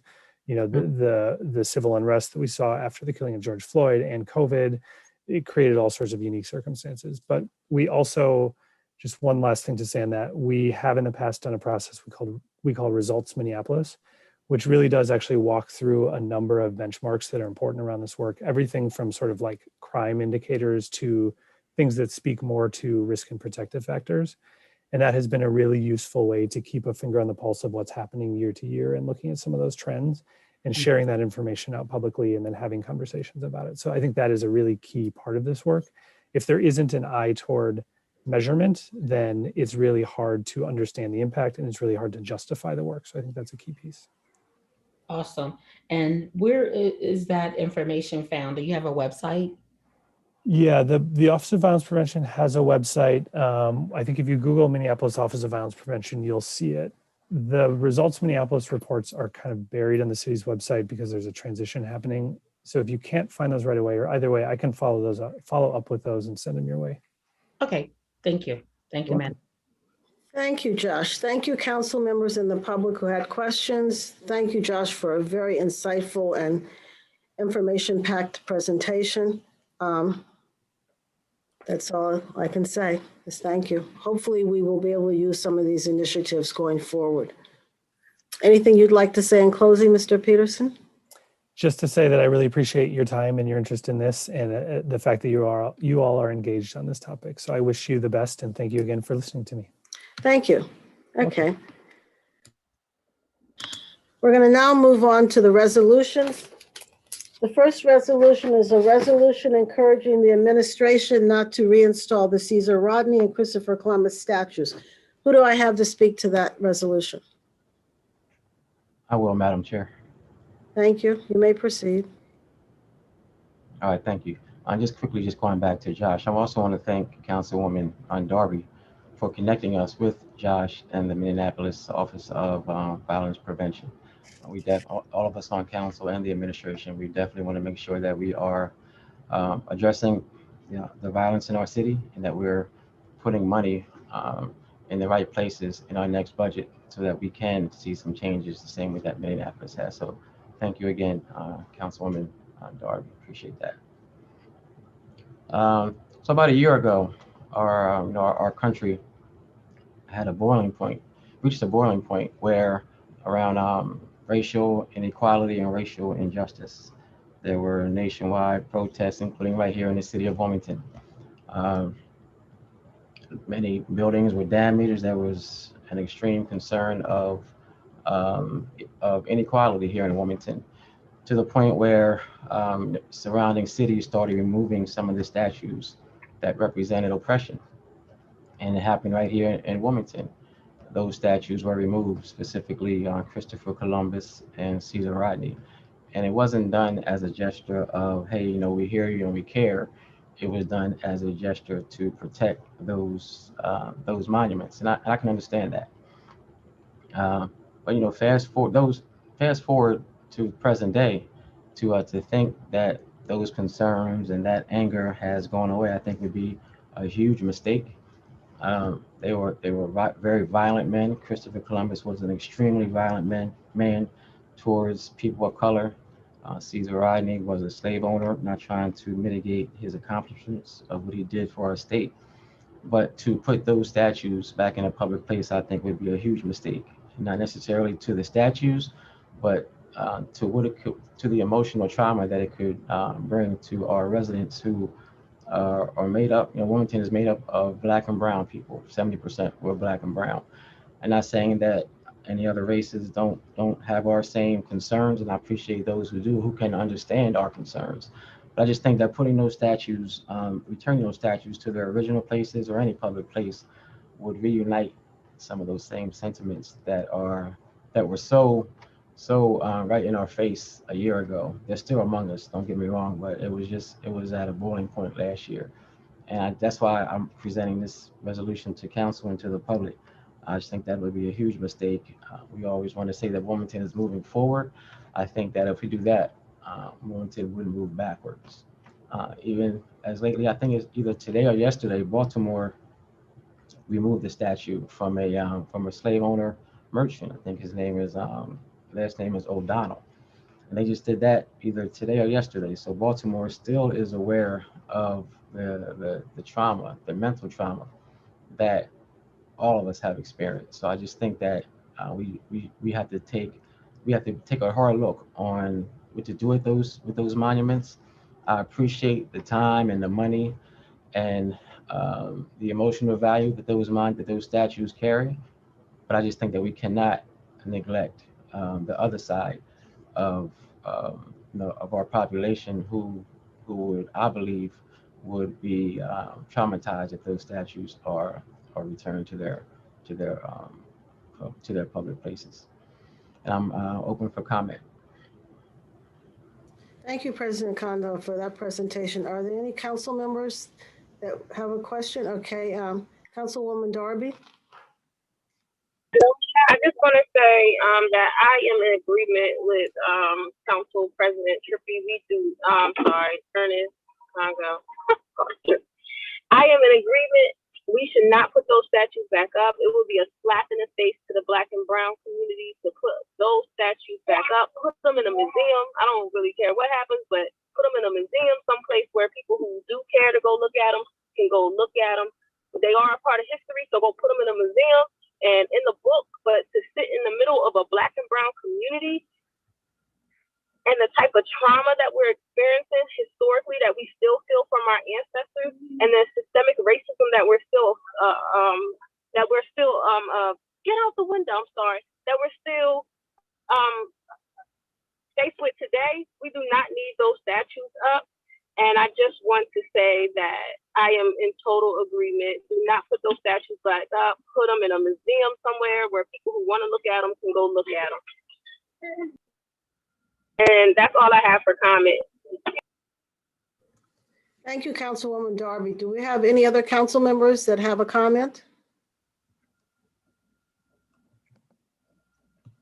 I don't see any other hands. Okay, I'll go to the public. Yeah, I have a hand up. I'm sorry, Councilwoman Harley. That's okay. Thank you, Madam Chair. So I definitely agree as it relates to the narrative around this resolution and as it relates to the brown and Black community. The thing that I hope that we can do is talk about and discuss what we would like to see put up there. I think that this is not only an opportunity to voice our opinion about what we don't want, but sometimes we don't always communicate what it is that we do want. So I'm just proposing that we begin to think about what we would like to see in place of the Caesar Rodney or Christopher Columbus, wherever that particular statue may be. And I also think that a museum would be an appropriate place, because for the individuals that that may honor those statutes, hey, that could possibly be a win-win, putting them in a museum. But I guess my main point in speaking is for us to think about what we would like to see there, because sometimes other people may start submitting requests as it relates to what they would like to see there. And I don't want us as council members, being community leaders, I don't want us to miss an opportunity for us to get feedback from the people that elected us to think about what should be replaced. Thank you, Madam Chair. Thank you. Any other council members? I would like to say that I agree with all the council members' comments, and I definitely agree that we need to sit down and make a proposal or a suggestion as to what we want done with the statues. Because I agree, we don't want someone else to suggest maybe placing them at the riverfront versus Rodney Square or someplace else that we really would not like to see them. So I definitely agree that we need to discuss or put forth our recommendations as to where the statues should be placed or where we don't want them placed. Are there any comments from the public? Any hands from the public? Yes, we have some members of the public. I just want to remind the public, you have 3 minutes and you should keep your comments to the resolution that we're discussing, the Caesar Rodney and the Christopher Columbus statues placement. Thank you. Who's our first speaker? We have Vanity Constance. Hi guys, it's Vanity Constance once again. I'm an advocate, community advocate, and a voter in the city of Wilmington. With moving forward, I'm really grateful to hear you guys' responses. If there's anything on the citizen level and grassroots level, I'm more than willing to unify the community, work with other community leaders, and identifying symbols of love that do just, they recognize the beauty of the city of Wilmington. There's so many wonderful creatives, so many, beautiful people that can come up with really great ideas, so anything that you guys need from me on my end, I'm definitely here. Okay. So thank you guys for your time. Thank you, Ms. Sanders. If you want us to contact you, I think you need to leave some contact information, maybe in chat. Yes, I can do that right now. Thank you. Who's next from the public?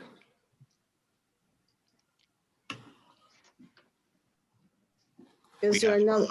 Christina Kelly. Ms. Kelly, you may start. I thank you again, Chairwoman. I actually just wanted to kind of echo Vanity's statement there. If you needed any assistance from the community, same, I would, be glad to help out with that. And I also wanted to thank the council for putting this resolution forward, putting something in writing that makes it clear that we do not support having these statues put back up. So thank you guys for that. Thank you for your participation. Also, if I can add something, I think it will be Who's a win-win. speaking? Excuse me, who's speaking? This is Vanity Constance. Okay, you should wait to be acknowledged, but go ahead, Ms. Constance. Oh, my apologies. I didn't mean that. But okay. just to Go ahead. add, if there is a way, we need more positive news. So if this is a way, to unify the community members to show that the Wilmington City Council is moving forward with something that's really positive, I think this should be first page on the news. I think this is a win-win for our city. That's it. Thank you. Okay, anyone else in the community? That is it for members of the public. Wait, hold on. I'm sorry. We have somebody from a phone number.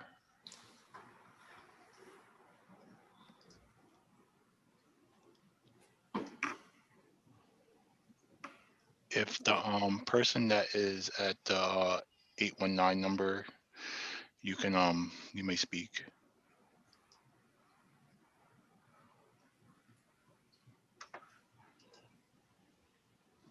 Are they on mute?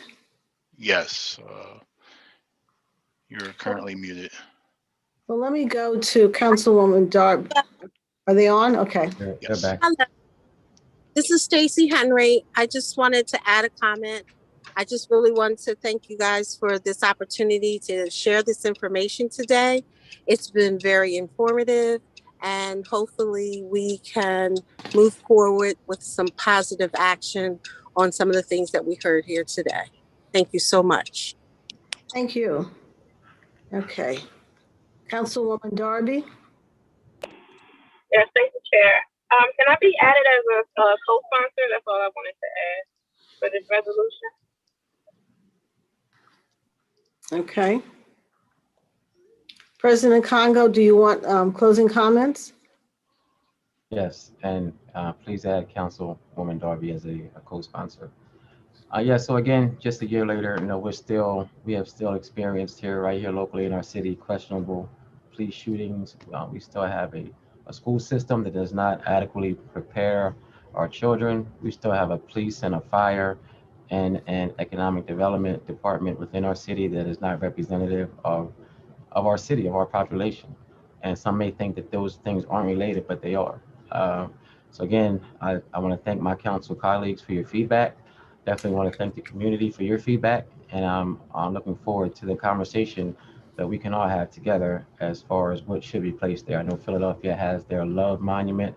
I just want us to make sure that we get it right, as Councilwoman Harley spoke to.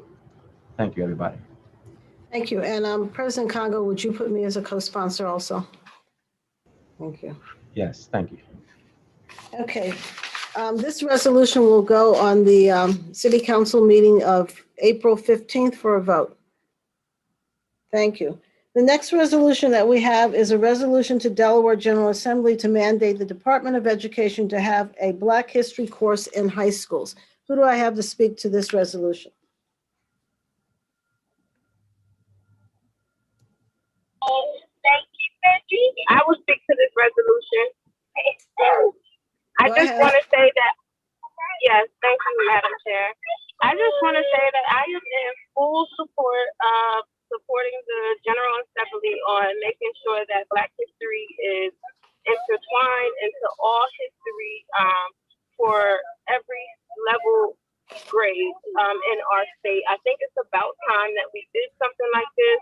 Other cities like Philadelphia, Baltimore, other cities have already done this, where they're implementing and making sure that Black history is included in history. And I want to just say, as a person who comes from a Black history, Africana studies degree, that I'm excited to see that this is happening here in our state. I am excited for the knowledge that all children will learn, but especially Black children, because it's important to understand your identity, your culture, and history, and who you are to help you move forward, and for you to understand your past. I think having your history is very basic. And I remember being a student here in Wilmington at Mount Pleasant, and we had an African American Studies class, which was an elective. However, we watched Miss Jan Pittman and Little Rascals, and I did not learn anything about my history. So when I went to college, I was craving for my history and my culture.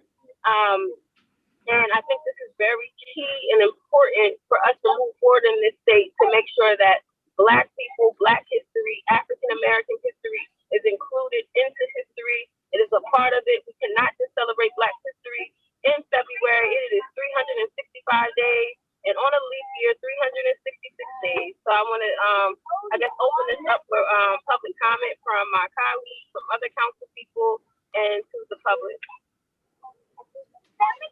Thank you, Councilwoman Darby. Comments from council members? Okay. Councilwoman Harley? Yes, thank you, Madam Chair. So one, I do want to echo the comments from Councilmember Darby. Is Councilmember Darby the sponsor of this legislation? I think so, yeah? I think so. Oh, okay. And yes, so I know I had sent an email regarding the same topic, but at the end of the day, long as the legislation is has gotten drafted and is in place and on the agenda to be voted on, that's what's important. Well, as we all know, that Black history is a part of American history, and I think that it is definitely time that Delaware we get on board with all the other states and other municipalities that have also encouraged Black history to be taught in schools. And I'm more excited about it because I can clearly remember last month, well, in the month of February, where there was some situations going on in Sussex County with parents, where there was a school that decided to teach Black history during the month of February. And there was just, I was totally surprised in this time that we're living in, that a parent would want to pull their child out of school because they were being taught Black history. And I think it's time for the powers to be, where they may be, and all of those that feel as though that Black history is not a part of American history, to know that now is the time and that this is important. And I think that at the end of the day, I do think that it will help with race relations once individual students begin to fully understand the history of Black history. So I'm excited about this piece of legislation, and I too would like to be added. I would like to be added as a co-sponsor. Thank you. Thank you, Councilwoman Harley. Councilwoman McCoy? Thank you, Madam Chair. I actually think I love this resolution. I would like to find out more. Will Black history, the way that they're actually anticipating it being taught, will it be intertwined within regular history? Because Black history actually happened alongside as all of Americana history.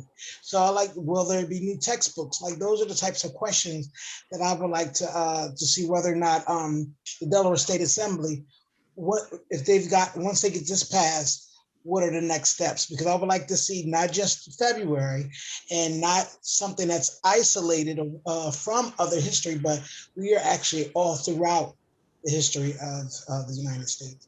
And it should be reflected as such. Thank you, Councilwoman McCoy. Councilwoman Darby, do you want to address that, or you want to wait until we get all the comments? We can wait till we get all the comments. Okay, thank you. Any other council members have comments? Yes, Chairwoman. Thank you. President Congo? Yes, thank you. I would like to be added as a co-sponsor. And also, does this just speak to high school students or all grade levels? Okay, I think Councilwoman Darby said she'd answer these questions at the end. Thank you. Anything else, President Congo? No, that's all. Thank you. Any other questions from council members? Okay.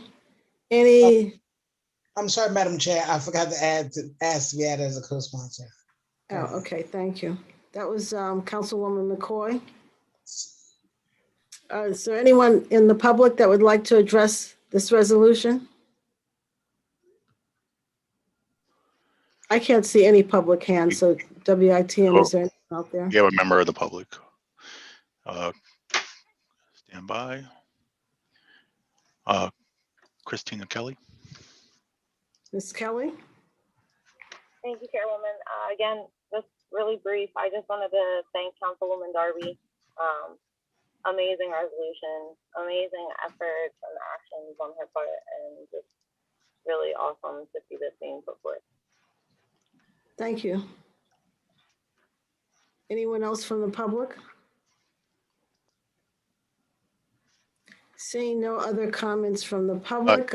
Yes, we do have a comment from the public. Stand by. This is Hanifa. Hanifa, you may proceed. Thank you. I'm glad to see that this resolution and concept about educating, including the African-American history into the textbooks of our children is moving forward. There's been, great work being done on this effort, and would encourage, and not knowing for sure if you have or have not, to ensure to include Ms. B.B. Coker, and well as former Mayor Baker, because they were, when we presented similar legislation in the 107th session, they were very much engaged in talking with the General Assembly and working with the Department of Education on this effort. So I think they would be a great asset to your efforts. And I just wanted to share that reminder with you. Thank you, Hanifa, for your input. And also, maybe you have some of those books you used to sell, because I understand that they were right on the mark for this type of education. Yeah, I still have them. Oh, okay. Thank you for your comments. Anyone else from the public? Okay, let me go. That is it for members of the public. Okay, thank you. Councilwoman Harley? Yes, I think that, thank you, Madam Chair. I think that it would only be befitting for us to mention the bill sponsors from the General Assembly, for them actually making this happen, for us to even be able to sponsor this resolution. And those sponsors are Senators Lockman, Sturgeon, Brown, Melissa Brown, and Representative Heffman, Kendra Johnson, Minor Brown, Sheree Moore, and the co-sponsors are Senators Gay, Pinckney, Sokola, Townsend, Representative Cook, Lambert, and Morrison. So I just thought that it would be befitting to make sure that we acknowledge them for those that do not have the legislation in front of them. Thank you. Thank you, Councilwoman Harley, for that information. Okay, I see no other hands here. Okay, Councilwoman Darby, I think you have some questions that are out there. Councilwoman Darby? Yes, you hear me? Yes, go ahead. Okay. Yes, I don't remember all of the questions, but I do want to say that it is intertwined. So they're talking about, I remember, I think Council Member McCoy, that was your concern, if it was separate or if it was going to be intertwined into the curriculum. It is going to be intertwined into the curriculum, all starting from kindergarten, first grade, all the way up to 12th grade. So, and what was the other question? Do you remember, President? Chair? I think President Congo wanted to know how this was going to proceed. Was that the question, President Congo? My question, she answered my question, was about, was it just for high schools or for all grade levels? So thank you, Councilwoman Darby. Okay, Councilwoman Darby, I guess that's it. So you have the last comment. I just want to say thank you for your comments, and thank you especially Councilwoman Harley for acknowledging the sponsors on the state level. That is so important. I'm sorry that I missed that, but they are the ones who put this together while we are even here tonight, being able to talk about this resolution. So I just want to say thank you to our state legislators for putting up something so important, and I'm just happy to be able on a city level to support you guys, and thank you to all my council members who joined in us as co-sponsors or who support this initiative, and thank you guys. Thank you, Councilwoman Darby. This resolution will be on the April 15th City Council meeting.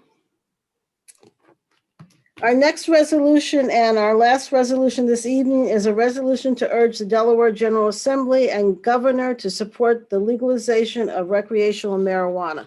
Who do I have that's going to speak to that resolution? Hello, so this is Councilwoman Yolanda McCoy. I'm actually going to basically representing Councilwoman Oliver. This is her resolution. Unfortunately, she had another engagement. So this resolution, this is actually something, of course, to the Delaware General Assembly. I can just give you a little bit information. She states that, like, the neighboring New Jersey passed this law in February 2021. New York just passed this law this year, March 2021, and the experiences of these locales around regulation, taxation, and public health can be as instructive to as Delaware moves to enact similar legislation. I believe that this bill actually had come before Delaware General Assembly in the last term, and unfortunately, we're here again. This is something that I have supported. the first time it came through, and I have supported it now as well.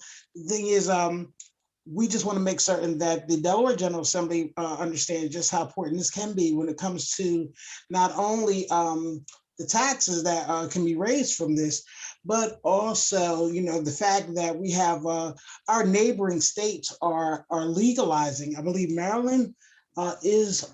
Let me see. I'm looking on looking on the resolution now to see whether or not Maryland has or hasn't yet. I'm sorry. And I thought that they had. And so with that being stated, the states that are our neighboring states are legalizing, and then with Delaware not having a legalized recreational marijuana could end up becoming a problem. We don't want to have to deal with issues of a black market or our residents leaving our states and then bringing over something that could be considered illegal or really decriminalized if it's a small enough amount. So these are some of the things that I picked up from just the information that I've been reading lately about legalizing marijuana here in the state of Delaware. I'm not certain whether or not she had invited any other participants to speak to this matter, but this is just something, she just wanted to make certain that all of our council are aware. She is our sponsor, and I see there are 3 other co-sponsors already on this resolution. Councilman Oliver is the sponsor. Thank you, Councilwoman McCoy. Are there any council people, council persons that would like to speak to this resolution? I don't see any other hands. Oh, Councilwoman Darby. Thank you, Chair. Thank you. Yeah, so I think I'm a co-sponsor. I think I was added. But I do want to say that I'm in full support of this resolution for recreational use of marijuana, and what beyond just people being able to use marijuana and smoke it. What I love about the legislation is really addressing some of the equitable issues in regards to, if you think about the crime, the attack on Black men in regards to marijuana, drugs back in the 90s, and how that has impacted families, and the high criminalization and sentencing and the targeting of Black communities when it comes to marijuana, and that we're taking that next step to say we're going to give license or prioritize license for certain communities to be able to sell marijuana, or making sure we're prioritizing that people who have been impacted and families who have been impacted are able to acquire and get assistance with being able to have these licenses to be able to sell marijuana here in our state, and as we're legalizing it to be used for recreational use. So I am in full support of this legislation, especially for the end on Black and brown people and people who have been impacted by this war on crime, this war on drugs, and how we have been impacted at higher rates in our community, making sure that we're getting a piece of this, and that what's happening in other states is that the sellers are, when it becomes legalized, become white, and now that is not illegal. They're just profiting off of it. When the people who were selling it when it was illegal were sentenced and got long sentences and harsh and were punitive, were punished for it, right? And making sure that we're addressing some key things within those legislations, I think is really key, and what I love about the legislation. So I'm in full support of it. I'm on board. And thank you for Council Member Oliver for presenting this tonight. Thank you. I would like to say I'd like to be added as a sponsor on this legislation also. I also am fully in supportive of it, and I've been following this for quite a few years, and I went to the town hall meetings that the governor had several years ago, and there's quite a few reasons that this needs to be decriminalized or legalized. One, the medical dispensaries, medical marijuana dispensaries that we have are very expensive, and they're somewhat inaccessible to the Black and brown community. Whereas a lot of the ailments that are in the Black and brown community have been known that marijuana can help them. Depression, anxiety, the kind of ailments that other communities may go to get mental health counseling or psychiatric counseling. And the Black and brown community does not have the insurance, or they don't have the connections for that. So they rely on marijuana. And as Councilwoman Darby said, in the past, our community has been preyed on. And majority of the people incarcerated, at least the last time I looked at statistics, had drug offenses, especially the Black and brown people incarcerated. So I think that this would help the Black and brown community. It would help our economy. It would help people that have certain types of anxieties and depression, especially with COVID. A couple of years ago, I went to a Black congressional conference in DC, and there were quite a few seminars on legalized marijuana and how the Black community could get into this industry. And the resolution that we have here, I commend it because I was learning that in other jurisdictions, the applications to be a grower and a seller of marijuana exceeded like 99 pages, and people were hiring attorneys to fill out the application because you had to have knowledge of exactly how to answer the questions. And one of the problems with the application is it asked you, had you had any prior experience with selling marijuana? If you said yes, that negated your application because that meant you were doing it illegally. So it was sort of a circular argument. So I applaud this legislation and saying they're going to try to give some of the industry to prior people involved in marijuana sales and into the communities that were most impacted. One other thing is that I did drug and alcohol counseling, and it used to be rehabbing of drugs was absolute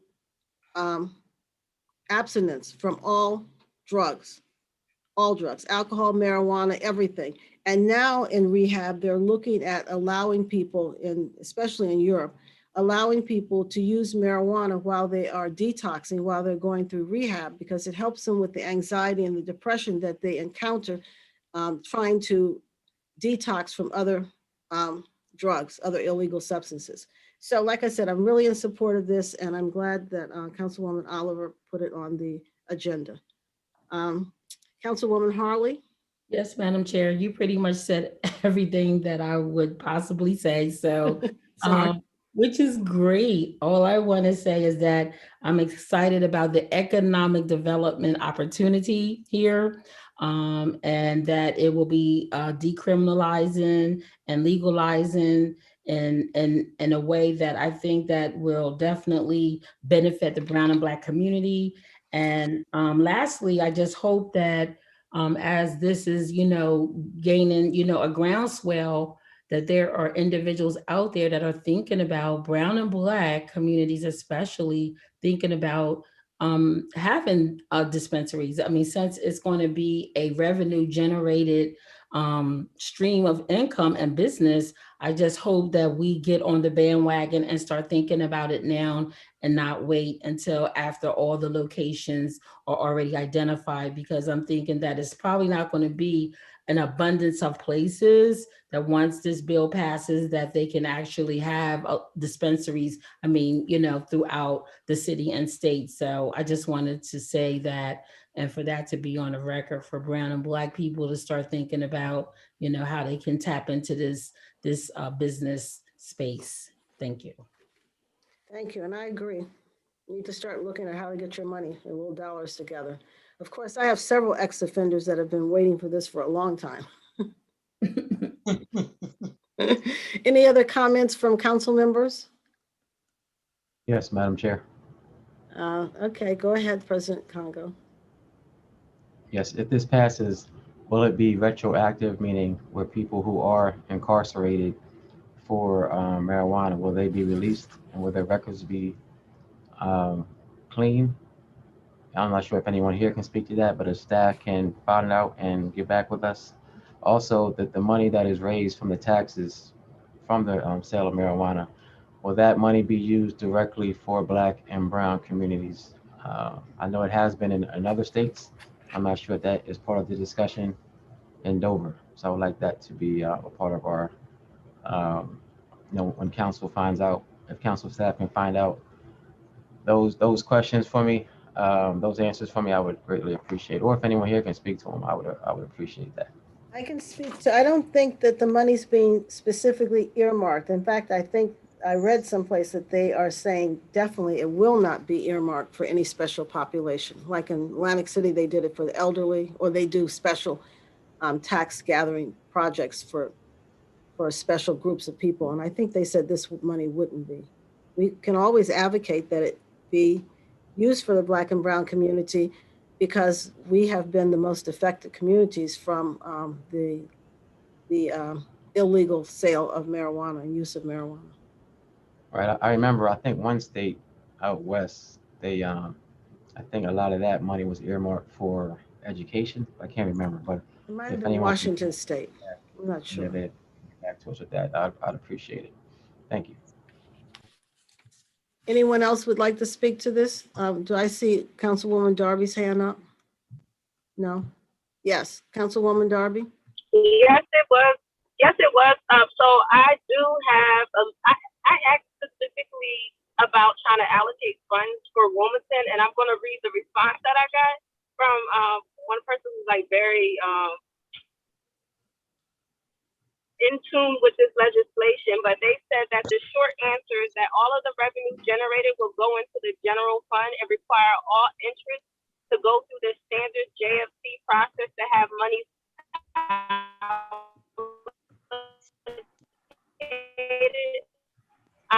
the prime sponsors will not be earmarked in any, because it's one more moving piece that makes it difficult to get. Councilwoman Darby, you're breaking up, but I think your point was that money's going into the general fund. But what else were you saying?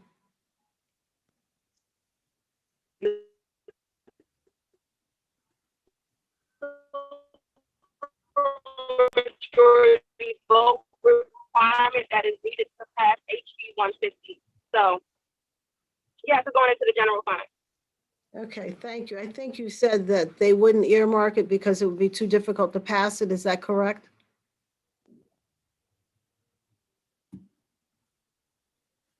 Okay. Anyone else? Okay, do we have any members of the public that would like to speak to this resolution? Yes, we have members of the public. Manny Constance. Ms. Constance, you may speak. Thank you. Yes, I am a proud cannabis advocate and community advocate for our people, especially when it comes to legalizing cannabisation in Delaware, especially in our city of Wilmington. So I work with an advocacy group called Delaware Cannabis Advocacy Network. So if you guys want to go to their website as well, it's delawarecannabis.org. There they have all the statistics, all the facts, everything that you need in order for this conversation to move forward. So I spoke with the executive director briefly before this meeting, right? And what we can do moving forward is work with stakeholders and organizations that are already advocating for the cannabis legalization, get the information from the subject matter experts, work together, and really move forward different things. Like DCAN has done so much for the community thus far when it comes to expungements, ensuring that the HB 150 is also well communicated in our neighborhoods. And I'm also working with different street leaders to pass out information over in the East Side community as well. But yeah, this is something that's really important. I hear it on a grassroots level on how it's affected so many of our lives. And there's so many people, even at Gander Hill, that have been arrested for cannabis of all things. So I'm in full support of this. I'm so grateful to hear so many yeses of moving this forward. Once again, go to delawarecannabis.org for your real statistics and real data when it comes surrounding this. And also, I would be more than willing to set up a formal meeting where you can actually meet the executive director, Zoe Patel, and really get the details and plan moving forward, the solutions we need. Thank you. Thank you for the information. Is there anyone else in the public that would like to speak to this resolution? There's no members of the public with their hands up. Okay, thank you. Councilwoman McCoy, would you like to have the last word? Well, yes, I can. Just wanted to state again that this council member Oliver, Xanthia Oliver, actually had this resolution created. Glad to support it. And also, one of the things that you actually brought up that was good to hear was the fact that you said over in Europe, you said they may be using marijuana to actually help when it comes to a rehabilitation. As in so many times in our past, we've actually heard, like, the statements of this being a gateway tool and all of the gateway drug and all of these things. And to know that, there are other facts out there, that we're no longer looking at things and through that lens actually makes a big difference. And I just hope that the people in the Delaware General Assembly, as they consider this, that they look at things from that field. We have to put those decades worth of fear, drug fear behind us when we have more information now. And I hope that they just do the right thing. Thank you. I can give you a lot of information about how marijuana is being used in positive ways and in mental health, but I would say take the suggestion of Ms. Sanders and go to the DelawareCannabis.org. There is so much research out there since it's legalized on the West Coast. And Europe has been using it in therapy for a long time. So go to the website and read up on it. And I thank Ms. Sanders for that information. If there are no other comments, no other subjects, this has been a great meeting tonight. I thank everyone, the council members, for their participation, and also to the public. And I'll take a motion to adjourn this meeting. I'm sorry, this resolution will go for a council vote on April 15th. But I'll take a motion to adjourn this meeting. So move. Second.